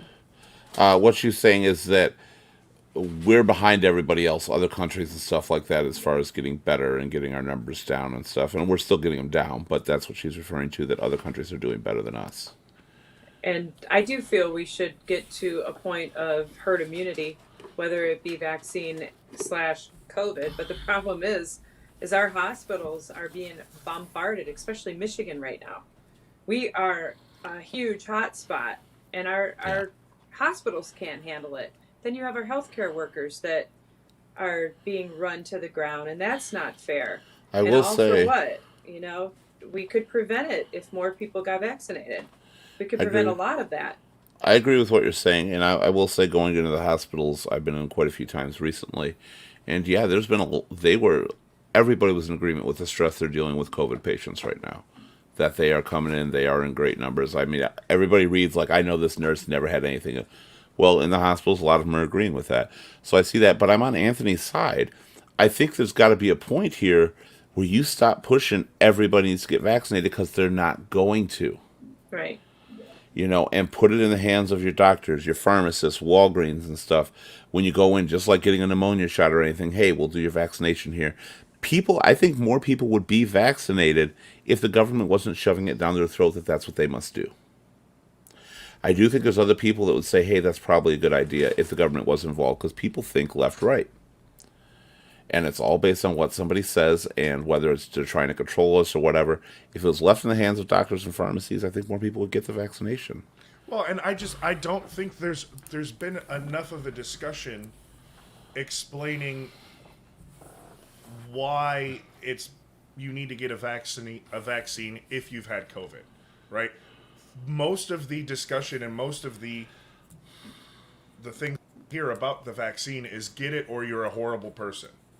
I Or got you're that. a horrible person, right? We've- That's their thinking. That is, and this is on the View. Just about any person who talks on That's a why- public platform is get it or you are the devil. That's why I'm saying leave it into the hands of the doctors. Yeah, Tell the doctors this information. Let them present it to their patients. Leave it to the pharmacist Okay. to say, hey, The thing we is, got a Keith, booster if you want to make you further if you want to take it. That's up to you. Keith, those who don't want one are not going to ask their doctor because their doctor's going to say they should. They simply don't want to for I other don't believe that reasons. because honestly, I go do. into the Oh doctor. my God. I go into my pharmacist sometimes like, hey, we're doing the flu shot trial. I'm like, I didn't think about that. Yeah, give me a flu shot. I might as well get it. Yeah, 'cause And not everybody thinks like me, but I mean, I was just going to say, the ones and that don't there are want people that to do. aren't going to. No, I have bec- friends that absolutely will not. well, and that's fine. But There's if nothing it was wrong left- with it's it. fine. It is But what I'm totally saying fine. is if it was left out of government's hands, they might have a different opinion altogether. But what I'm saying is If it was that not jammed her down their throat. doctor would say, yes, you should probably get it. You're over a certain age, your risk factor is higher to becoming very ill with it, blah, blah, blah. Yeah.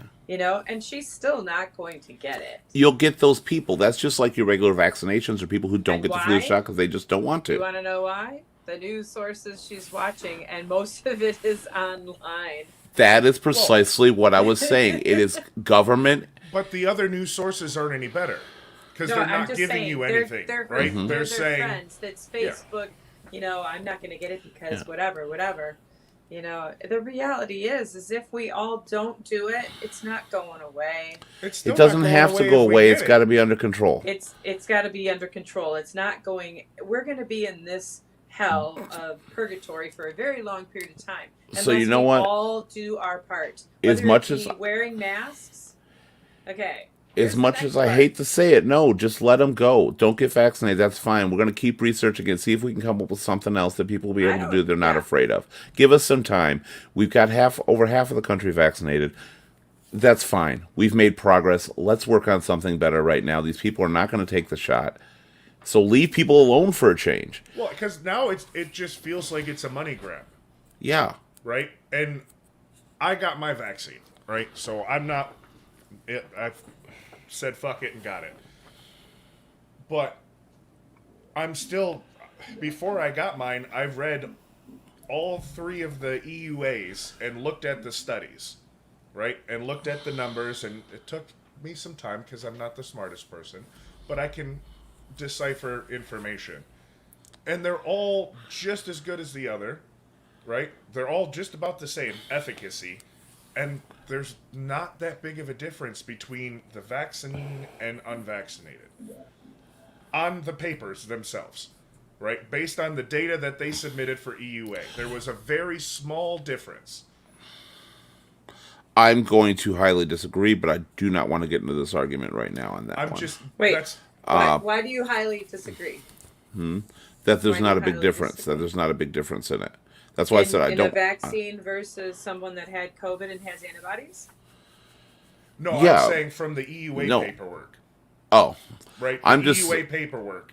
That looking at it, it didn't look Here's like the it way was I this see it. miracle thing that was going to At- make at everything. well, I want to this get point onto in these time- other comments. Is why I was I know. highly disagreeing. Didn't want to talk about it. I was like, At this you got a lot point coming in. time, if you're not vaccinated, it's your choice. But Right. if you get COVID and die, even if you're my very good friend, I'm not going to your funeral. You had your chance.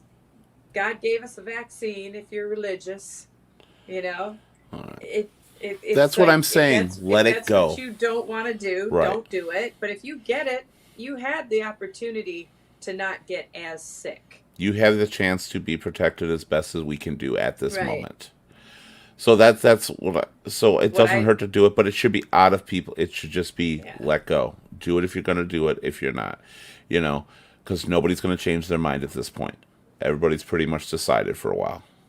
Hopefully that'll change in the future. Maybe people will look back, go, yeah, it's a good idea to do. It's going to become a part of regular vaccine. Now, to go on to this, I say that because the booster, which is positive, still won't stop this from spreading. If we can't get people in on their first dose, do we slow the boosters, increase the push for vaccinations? That's kind of what we were answering. I still know a Gina, lot yes, of people we do.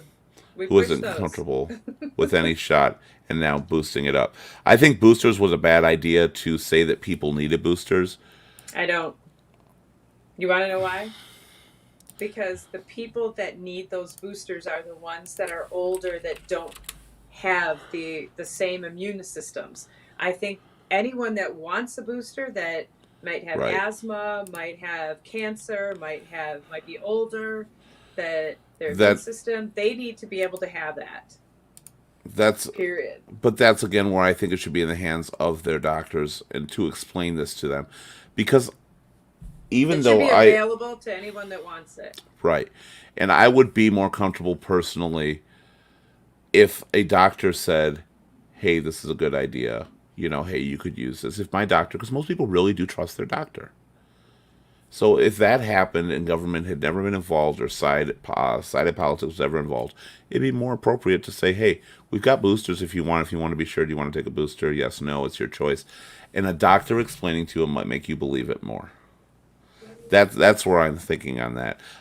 Thrasher says, from what I learned in the macroeconomics, can't even talk, unemployment is calculated by the people who aren't in the workforce, but want to be, which would explain why all the restaurants are claiming they have no staff because they quit, don't want to work, or aren't claiming benefits.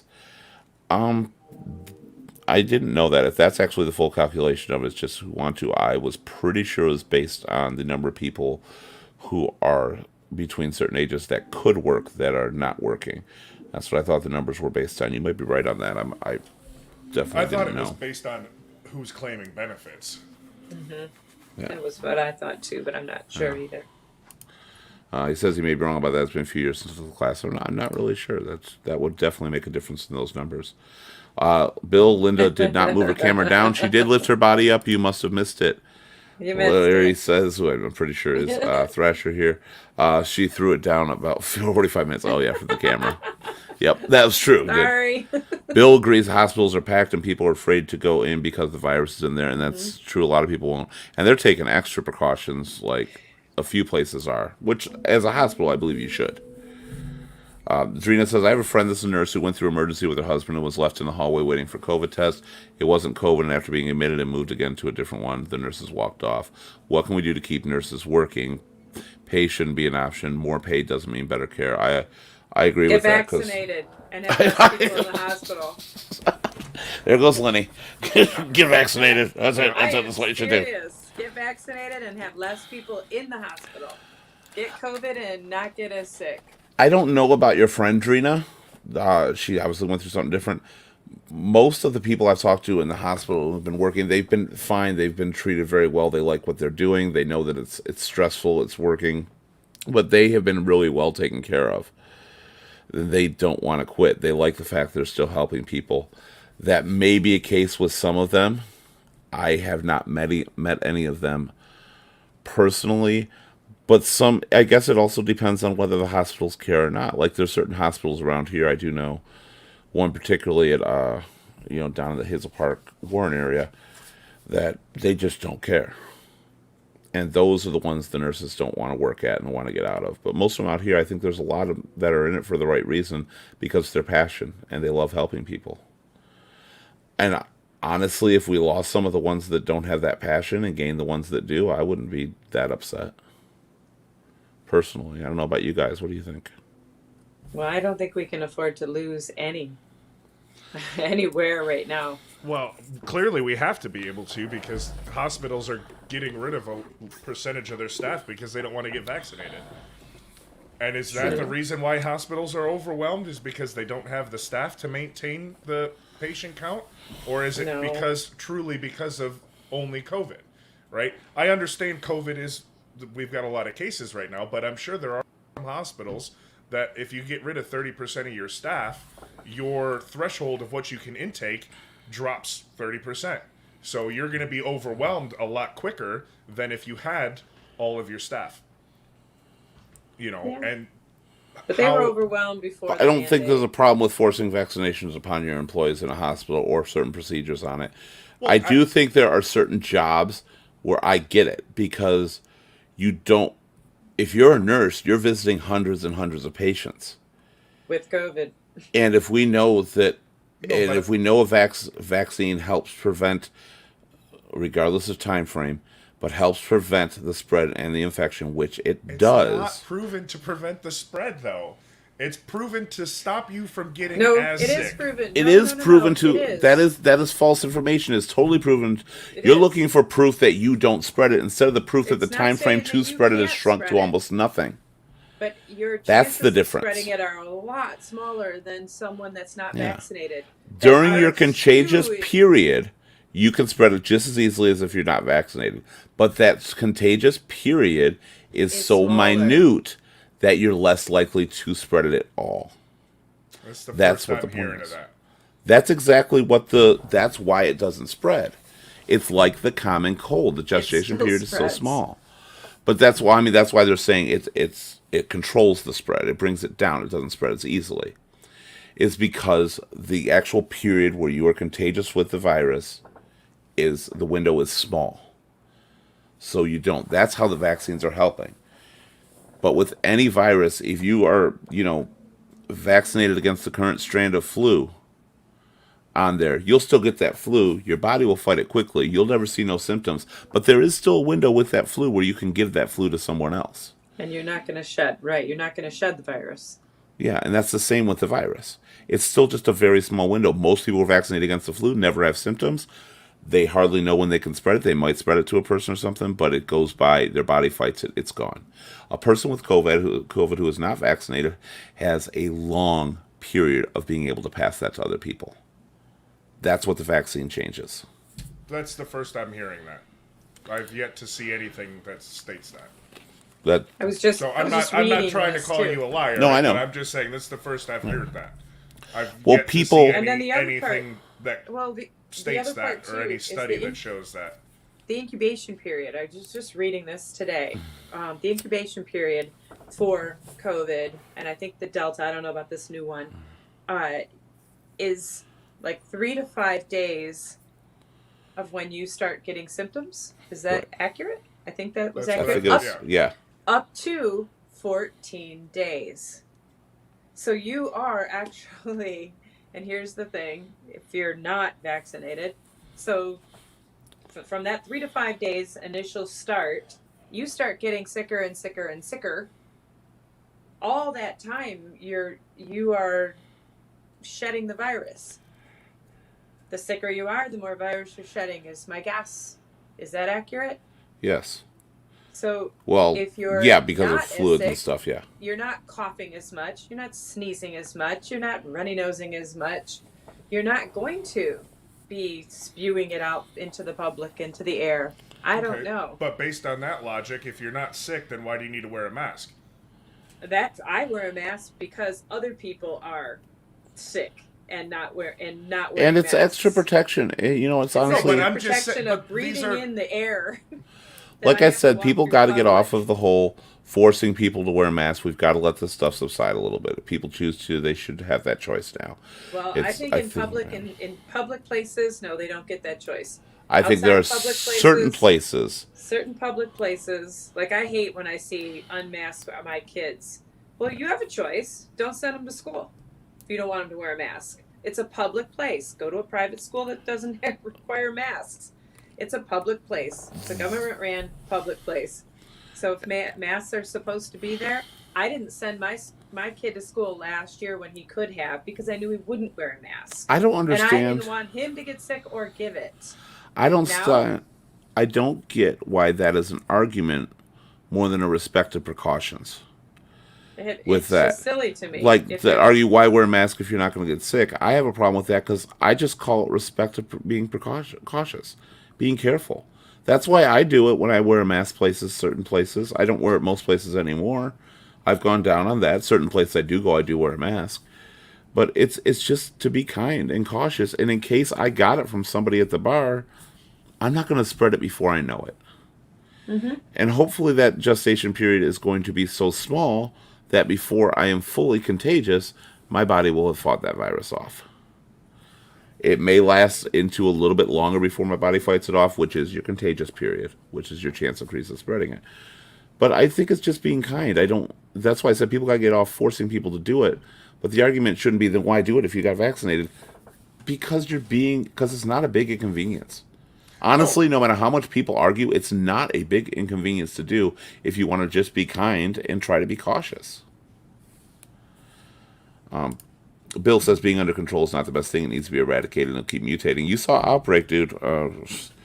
You know that movie? That movie nailed how a viral infection is a great movie to watch if you want to see how this works without going to the extreme of like some of the newer ones. But it said it's a billionth our size and it's beating us. You can't get rid of it. You can just protect against it. And eventually, hopefully, it'll get rid of itself, I believe. Drina says vaccine doesn't work for everyone. That's first, and that's true. Mm-hmm. Yeah, Yeah, I agree. U.S. Thresh says the U.S. Bureau of Labor Statistics, people classified as unemployment if they don't have a job, have actively looked for work in the prior 4 weeks and are currently available for work. That's what I thought. So that's pretty much people who are standard and do not have one. But have actively looked within the prior 4 weeks is an interesting one. That would definitely skew some numbers. Bill says learn college course of biology and chemistry and then think. It helps. Yeah, thinking would help a lot of our situations out there. And it hasn't mutated here yet, but it has. It's just been in different variants and different forms, but not to the newest one that we got overseas. Thrasher says, none of this would happen if everyone practiced safe eating and used a condom. I love you, Thrasher. Okay. Accurate. And that's true. And Drina says, the real problem is you'll never know who is or isn't vaccinated. It's an invasion of privacy. Part of personal choice is I'm vaccinated, but did a complete checkup and then proceeded forward, changing the subject. Do you feel global warming isn't being taken seriously? This is going to be our last change of subjects because we are definitely running out of time on here.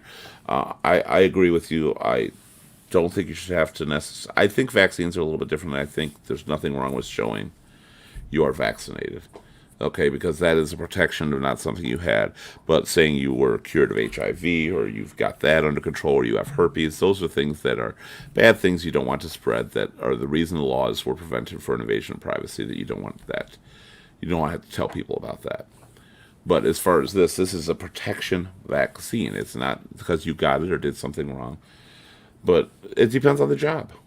You know, I see warehouse workers that they're the only one on the floor and they have to wear masks all day. There's no reason for that shit. What about on a plane? When they're alone. Yes, I believe on a plane, I think it's important. So what about taking your mask off on the plane to eat? No, I believe the vaccination status is more important. I don't think the mask is necessarily necessary at that point. I have a problem with that. You are in enclosed sharing all the air. but that's a personal opinion on that. Well, yeah. I understand both sides of that, but I For don't. me, I don't see the point personally in a mask on an airplane because you are in a tin can with the same air. So if you're taking your mask off to eat, that air is going out and You're in a it's compressed staying chamber. in the plane. That's what You're I'm in a saying. compressed I- chamber. So I've been on That's- a plane think twice. Yeah. either when somebody a brings vaccination- food on, and they I- don't ever put it on. honestly, I don't even think people need to be worried about a vaccination to get into places. A negative COVID test. Yeah. No, I agree with that. Right? And because Yeah. so I went to a concert a couple weeks ago, right? And they wanted your vaccination ID or a negative COVID test. And I was joking with the guy I went to the concert with, and I said, you know what?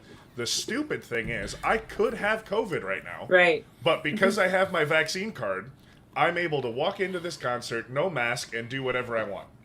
So And give it to all anyone, those that show they anyone that are has their vac- vaccine that- card That they could have COVID, and Right. not know it, and just spread it like wildfire. Of course they could, but it's an extra precaution. See, But the people vaccine like that. card offers no protection. Right. That makes And zero that's my sense. point. I would much rather have it if you want to go to an event, get a COVID test, have a negative COVID test within 48 hours. I would feel more comfortable, and it would make more sense than I need to see your vaccine card. Because the vaccine card doesn't mean shit. This is people wanting it both ways. So the big argument was, I can't do this. I can't do it. I can't go on the plane. So they say, okay, we'll do this. We want you to have this. The process that you could still have COVID and spread it even with the vaccine card, of course, is there, but it limits it. It's a compromise. And yet people still find arguments going back. But wait, it's not saying you can't get on the plane. We're working with you to compromise. We know there are risks, but we're trying to compromise the best we can. I'm not saying it's right or wrong, but you can't have it all. You can either deny everybody, which they did. People definitely didn't like that. Yep. Then you can have it with the COVID or the COVID test to say you're negative. Or you can make it strict. You've got to do it right then and there. Everybody's got to get a straight test, which most people will not do. And people would definitely argue with that too. They probably would if they can't get on the plane. No, some would, but some won't because you'll have your Karens out there. Well, some people would say, okay, I don't want to get a COVID test. Well, then you can't fucking fly. Right. Tough shit. Right? They have rapid test. Right. I'm going to get back to you, Up and Drina, down, because I want to get off this COVID in a minute. I do, because I want to get to the last one. We're definitely running low on time. Rhonda's here. Hi, Rhonda. With a global pandemic, showing a vaccine card is not an invasion of privacy. It is legal as a business to ask to show your card. I agree, because this is not saying you had something. To say you're protected, again, you had your gonorrhea shot or something, you had gonorrhea, you don't want to share that, that's fine, because you fucked around and got gonorrhea. I get why you don't want to share that. But this is not saying you fucked around and got COVID. It's saying, hey, I'm protected against it if something happens. I don't think it's wrong to have a business ask to show that. I think it's very important. I agree with you 100%. We'll get to that. Atlanta Thrasher says, before you go, dude on the bottom, that's Anthony for you. Do you got a bass? And if so, what kind? Also, mad props on the beard. I do not have a bass. I have a guitar and a banjo and some other things, but I do not have a bass. Andrina says, before we even get to global warming, this was very interesting. You should invite your panel back. I'm sorry I was late. Well, Linny used to be the main member of this panel. She was on every show, but she got busy with work for a while this summer. But she's going to be back more regularly now. And again, we're losing Thrasher because he has no bass. No And bass? Thrasher, he's all about that bass. But I have all a about banjo. that bass. I Not can't quite play the it well. same. All right. I'll need to get a bass. So thank you very much for that, Drina. Let's go to the global warming thing, which she asked, do you feel, this is going to be our last topic before we continue, do you feel global warming isn't being taken seriously? That's something that I don't think any of us have actually discussed on here before from any of us. What are your theories on it? Linny? Well, I believe that we should take it seriously. I mean, you think about even the last 10 years that I ride show jumping horses, so I worked outside all the time. And we never could ride in November in Michigan. Get a bass. And the next thing, this last, 10 years, it's like it's getting warmer in November, and yet we don't have a spring. And it's still cold in April, May. So I don't know if it's shifting or whatever it is, but I do think that it is a problem. I don't know if it's as big of a problem as the politicians make it, but I do think there is a problem, and I think we should be mindful of the things that we can contribute to not have it get worse. What about you, Anthony? How do you feel about it? Well, I mean, in what regard do we need to take it more serious? I feel like some of the things that are being done under the pretense of global warming is a crock of shit, like the electric vehicles and that, because in the long run they're not much better than what now, when you've got some of these that are being ran by diesel generators to charge an electric car, right? But it makes the person feel like they're doing more because they drive an electric vehicle, so they're better than the people driving gas. But Well, I had an electric vehicle and I plugged it into my house. well, when you're home, yes, but if you make the long distance treks or you have the charging stations at different locations for when you're doing more than just your standard, short distance driving, that's Well, fine. those are electric charging stations. They're not diesel charging stations. I've seen a few electric charging stations that are powered by a diesel generator. I don't know. Because That's the first you for got to me, get but- power somewhere. That's the first right? for me, and I've had a handful of electric vehicles. I do think that a lot of people aren't taking global warming seriously enough. However, I think many people are taking it way too seriously. And I think there's got to be a compromise in there somewhere. Bill says his daughter, who I love the best, she believes that it's coming faster than said. And I don't agree with that statement as much because I've been hearing that for the last, 30 years. That it's going to be here in 10 years. And it's going to be ridiculous. And we're talking tidal waves and floods and everything like this and the destruction of everything in like the next 10, 15 years. Well, it's 20, 30 years later. Is it still happening? Yes. What Do about all we- the wildfires and all the? But and we is have it had something hurt. that I don't know. Is it is really that natural, unique? or is it that we're I doing don't it? know. I say, know. is it really that unique? I remember these tragedies, happening back in the 80s and the 90s and stuff like this happening Or did continuously. we just not know about it because there was no internet? Exactly. And I think that's why there wasn't even cable news like we have today. We didn't have sources to point out every single one. Wildfires in California back in like the mid 80s, Lenny, if you remember those were ridiculous. But that was the big news story. It had to get so outrageous for it to become a news story we heard about. It didn't mean there were no other wildfires. Okay, so here's something though. All right, that when COVID hit, the smog in California was lifted when Well, everyone same was with on China lockdown. Truth. and Italy and all You of that, know? right? So you think about just how much we're just damaging the air with all of the crud that we put in it. I don't know. But this is where, and much as I hate politics, this is where politics really rolls into all this, because it's all a matter of who you got to put out of work to make this happen. Right. And unfortunately, the price of progress is the loss of many jobs, but the creation of many new ones. Mm-hmm.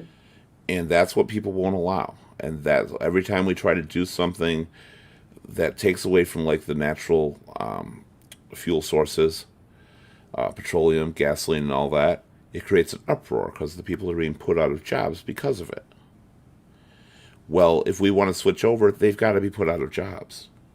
There's nothing else to do. And that's the same for your blacksmith and your undertaker and all those other people from the Old West, for common things that happened, and eventually things took over. And that's where politics comes in, because all they focus is on putting people out of a job. I'm sorry, it has to happen. When's the last time you called your telephone operator to connect you to, Sweet Apple, Ohio, 1123, or whatever, where you talk to a person? They don't exist. They had to be put out of a job. Information, how about regular telephone lines and landlines? I'm sorry, people got to be put out of a job so we could have our cell phones. But a lot of other jobs were created because of those cell phones. And that's the price of progress. Bill says, by the way, I believe it will be a big bang one day, not slowly, just a boom. Well, that'll be quick and painless, and it won't matter. So that's people got to look beyond the loss of a job, and that's the only argument I've heard really politically that I'm strongly against in the last few years is the fact that all these workers are going to be put out of a job. Well, they work in a field that we're trying to get rid of because we're trying to improve the world. We're trying to improve global warming because I do think it's a problem. I don't think that 10 years is making a difference, but I do think it's a problem for future generations and it's going to get worse, including smog and stuff like that, and just air quality in general, even aside from global warming. What about you? Anthony looks focused. I was zoned out. Sorry. Or Lenny. I understand people get losing jobs and having new jobs being created. That happens all the time. The one thing and mainly in respect to the fracking and oil and gas, right? So we're trying to move forward with electric vehicles, right? And we've got cars and trucks, SUVs. They're all coming out and they're making pretty decent steps. But do we have an electric answer for everything? A feasible electric answer in the U.S. for everything? No, but as long as you have so many if we sources don't, providing it, people are then going to we use shouldn't it. try to kill oil and gas because we're moving towards electric. We're not trying to kill it right away. Look how long it took to get flat panel TVs and digital broadcasts on the air. Going back to where we were. They said originally we got to do it in 4 years. And it turned out it was like 15 years they took. I don't remember the exact amount of time, but it was over a decade it took to do it. But finally it went through. Well, no, but for example, oil and gas was starting to boom in the U.S. 2 years ago, last year, right? And then administration changed, oil and gas took a shit. Yeah. It's not booming anymore. Gas prices Well, are shooting up. it was the same thing with electric vehicles were starting to boom, and then it Yeah. changed gears, and then all of a sudden, that went to shit. That's exactly what was happening, if you notice, and that's what happened during that 4 years. That is what was happening. Yeah. I couldn't even get another. It's a Volt. trade-off, like They I said. quit making them. Yeah, if you The provide past 4 years, those sources, all of the people auto are going to use it. industries were focusing all of their capital on electric vehicles. Because that was the way that the government was trying to do it, and then Yeah. we changed administration. Even and under all of a that sudden, last cut, administration, cut. even under that last administration, all of the auto industries were focused on electric vehicles. They And it was never getting stopped. bigger and better. And it You know, But never they stopped weren't. getting bigger. But what happened is they produced more gas vehicles because gas prices were Right. going down. It was a better thing because we opened it up. They didn't focus on the change. They took a step backwards from it. Like, we're still researching and we're going to try to get electrical vehicles, but let's not worry about it right now because guess what? We can do gas. We don't have to push in that direction. And that's what happened is they're opening it up. So these companies, like we've already said, want to make money. So let's get these gas vehicles out of here. We don't really care about them. Screw the pollution, screw all that. They're opening it up. These workers got it. You got to push the drive. You got to start closing some of these down. You got to switch, and even more than the vehicles themselves, just our basic energy sources. Our electric companies, our gas companies, unfortunately, but our electric companies, you got to give them other sources to use. DTE, their prices, our energy company out here, their prices keep going up, up, up, up. But yet they have fields and fields of solar panels. And they're still trying to do it for profit. But if you start with that and you start getting our sources where we're using like solar panels for electricity, not us, but the big companies, I guess you could say nuclear, I don't know. There are other options. It's the cleanest. It's the cleanest, but no one wants to look at that. I know. But there are other options to steer away from first, and those should be focused on as well. But just opening up these pipelines and all that and all the fracking, no, that's not the solution. Yes, your people are going to go out of work, and it sucks when people are out of work, but it is the price of progress. It is the price of change. As Bill says, no cashiers at stores now. I hate that price of progress, but it's true. Everybody checks out, all digitally. Hell, with fucking Amazon and shit, there's nobody that even have stores practically. Think about how many people that Amazon, has put out of business in these small stores, and it sucks for them. But I don't see people stopping ordering. I don't see people stopping No, using because Shipt or anything like Amazon that. has probably more employees than they fucking put out of business. A perfect example. That's What? the answer right there. The price of progress. We have to put these people out of business. We will create more in the new business, and Well, that's advancing with technology. but you have to create before you put out a business, But they right? have it. You have to transition. There has to be a transition period.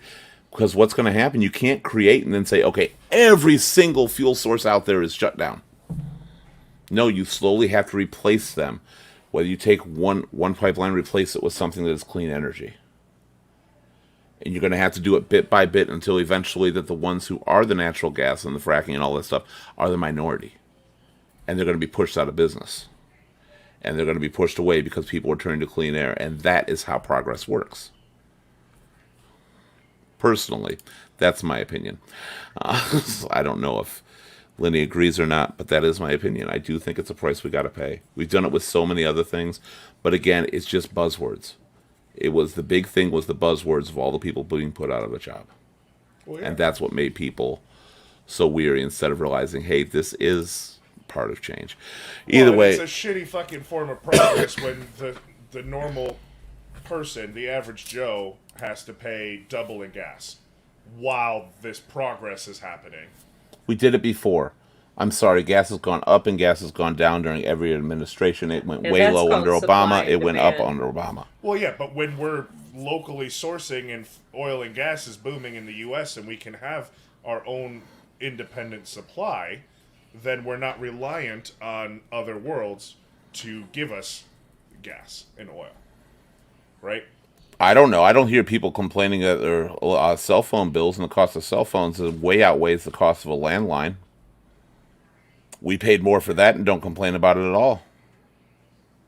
Well, because a landline isn't as useful as a cell phone. It was. Clean energy will be too. It'll be as useful as gas, if not more. Some things Say cost so. more in progress. I just don't see how we're going to get there anytime soon. It won't be soon, but you got to start somewhere. To say we're not going to do it soon is not. Well, and We're never going to get it's there. been in progress. Yeah. It has. It's just been Yeah. slowly building. It's Now we going to have take Tesla. time. And now the cars went from, going 30 miles to the charge to 250 miles to the charge. Yeah. It's all progress, and those cars cost more money. Well, they did. They're actually coming pretty far down now, but they cost a shitload more money to get those at the time. Price of progress.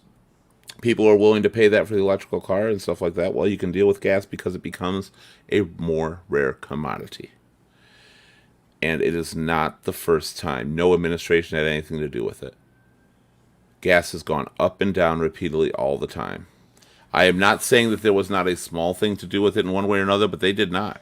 Trump did not have this ultimate record low gas prices. It did not happen in his administration. He had low gas prices. Obama beat him out for the lowest gas prices. And they went up, and they were average when people were bitching. They were pretty much average as they were during Trump's term in his third year. Fourth year, they went down a And little then further. they went down to like nothing because nobody was driving.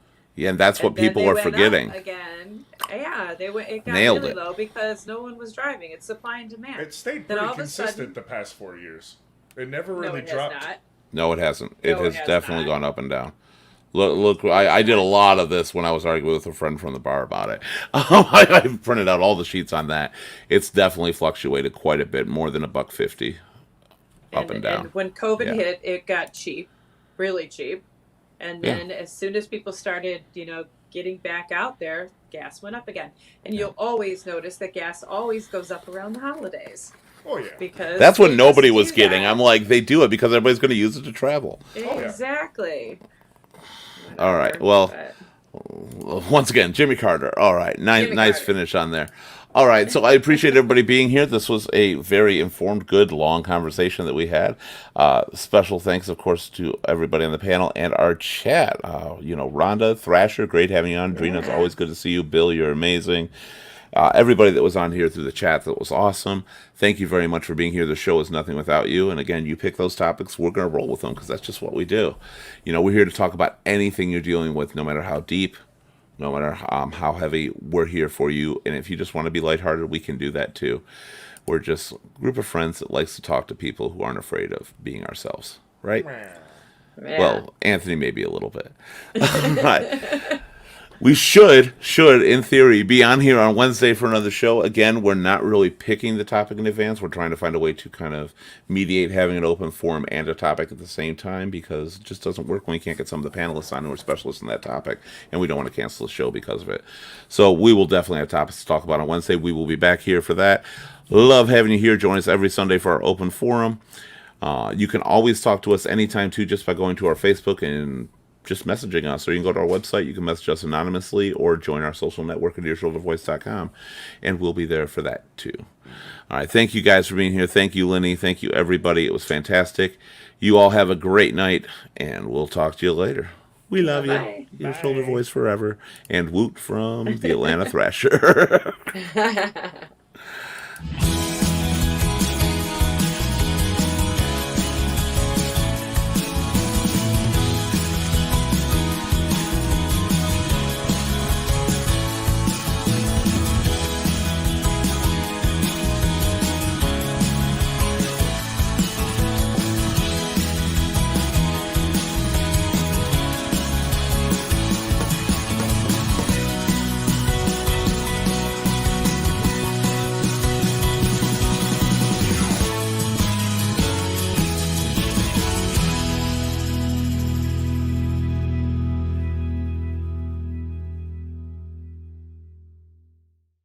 Hey guys, Keith Liffin here for Ear Shoulder Voice. While you're here, don't forget to like, share, subscribe, and follow so you can be notified of all our upcoming broadcasts that we'll be bringing to you live every week.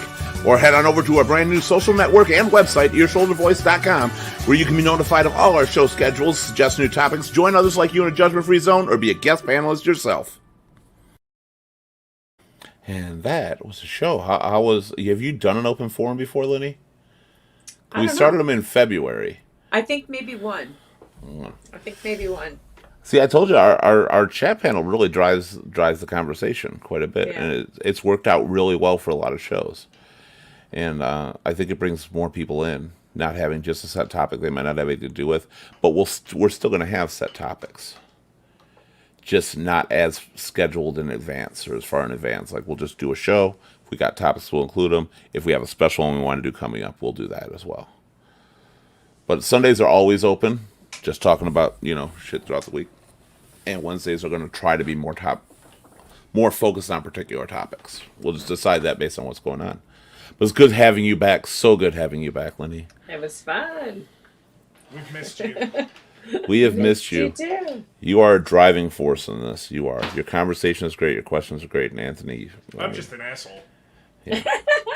It's good. It's a good dynamic there. I wish we had Bill on. Bill unfortunately couldn't connect tonight, but it's a great dynamic. Lenny, you add so much to this show. You really do. Estrogen. I mean, Anthony is an automatic staple. Anthony and Gabe are automatic staples on Sundays. Bill's usually always here to come in too if his connection's good at least. Mm-hmm. But I'm glad you had a good Thanksgiving, a busy Thanksgiving, but that's done. Yeah. Debating going to the bar now or not. I kind of want to, but at the same time, that's a lot of work. I'll go if you go. I've been wanting to sing so bad, but Come sing. I have Luke. I can't. Well, when you get a Sunday or a Thursday free, come sing at Boozy's. Don't go to Kit Kat because you'll freak. I will. It's insane there, but Boozy's is a good place. Yeah. It's good to Where's stay. that one at? 19 in Van Dyke. 18 and a half in Van Dyke. Yeah, it's a good place. Yeah. I mean, Kit Kat's a good place, too. I don't want to say that, but it's a fun place. But crowd-wise... This is a little more spacious. Yeah, Boozy's is much more spacious, open, and a lot of other areas. That's right. I promoted Jamboozy, so pay me more. That's how it works. I didn't even go Black Friday shopping. Do you know that? You didn't? I didn't. I planned it. I wanted to go to Micro Center, get a new processor for my computer and everything. I was like, nope. Got bills. I don't care if it's $400 cheaper right now. Yeah, that's my thing. Like, Black Friday comes around and I'm like, ooh, look at all this cool stuff I want, but I don't really have the money. And more than likely, they just price it up anyway and then knock it down. Well, computer processors are always up you there. think you're getting a good deal. I've wanted to get a new processor for my computer for a long time. But I'll wait. Black Friday, it'll be on sale. I could probably save a lot of money. I'm missing a knob on my piano. Aw. Bill says, Lenny, let him know when you're going to be at Jamboozies, because that'll get him out there. I haven't been able to get him That'll out get here, him but out you can. Yep. It works. Okay, you got to play her something before we end this. Yeah. That is definitely something. I'll get mine. My little guy.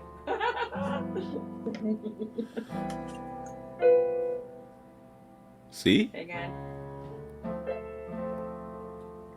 That Arizona sky. That's all I know. Burning in your eyes. You know more than that, but hey, at least you did something. I'm happy about that. Which is good. Us and our music and our natural habitat is just how we roll sometimes.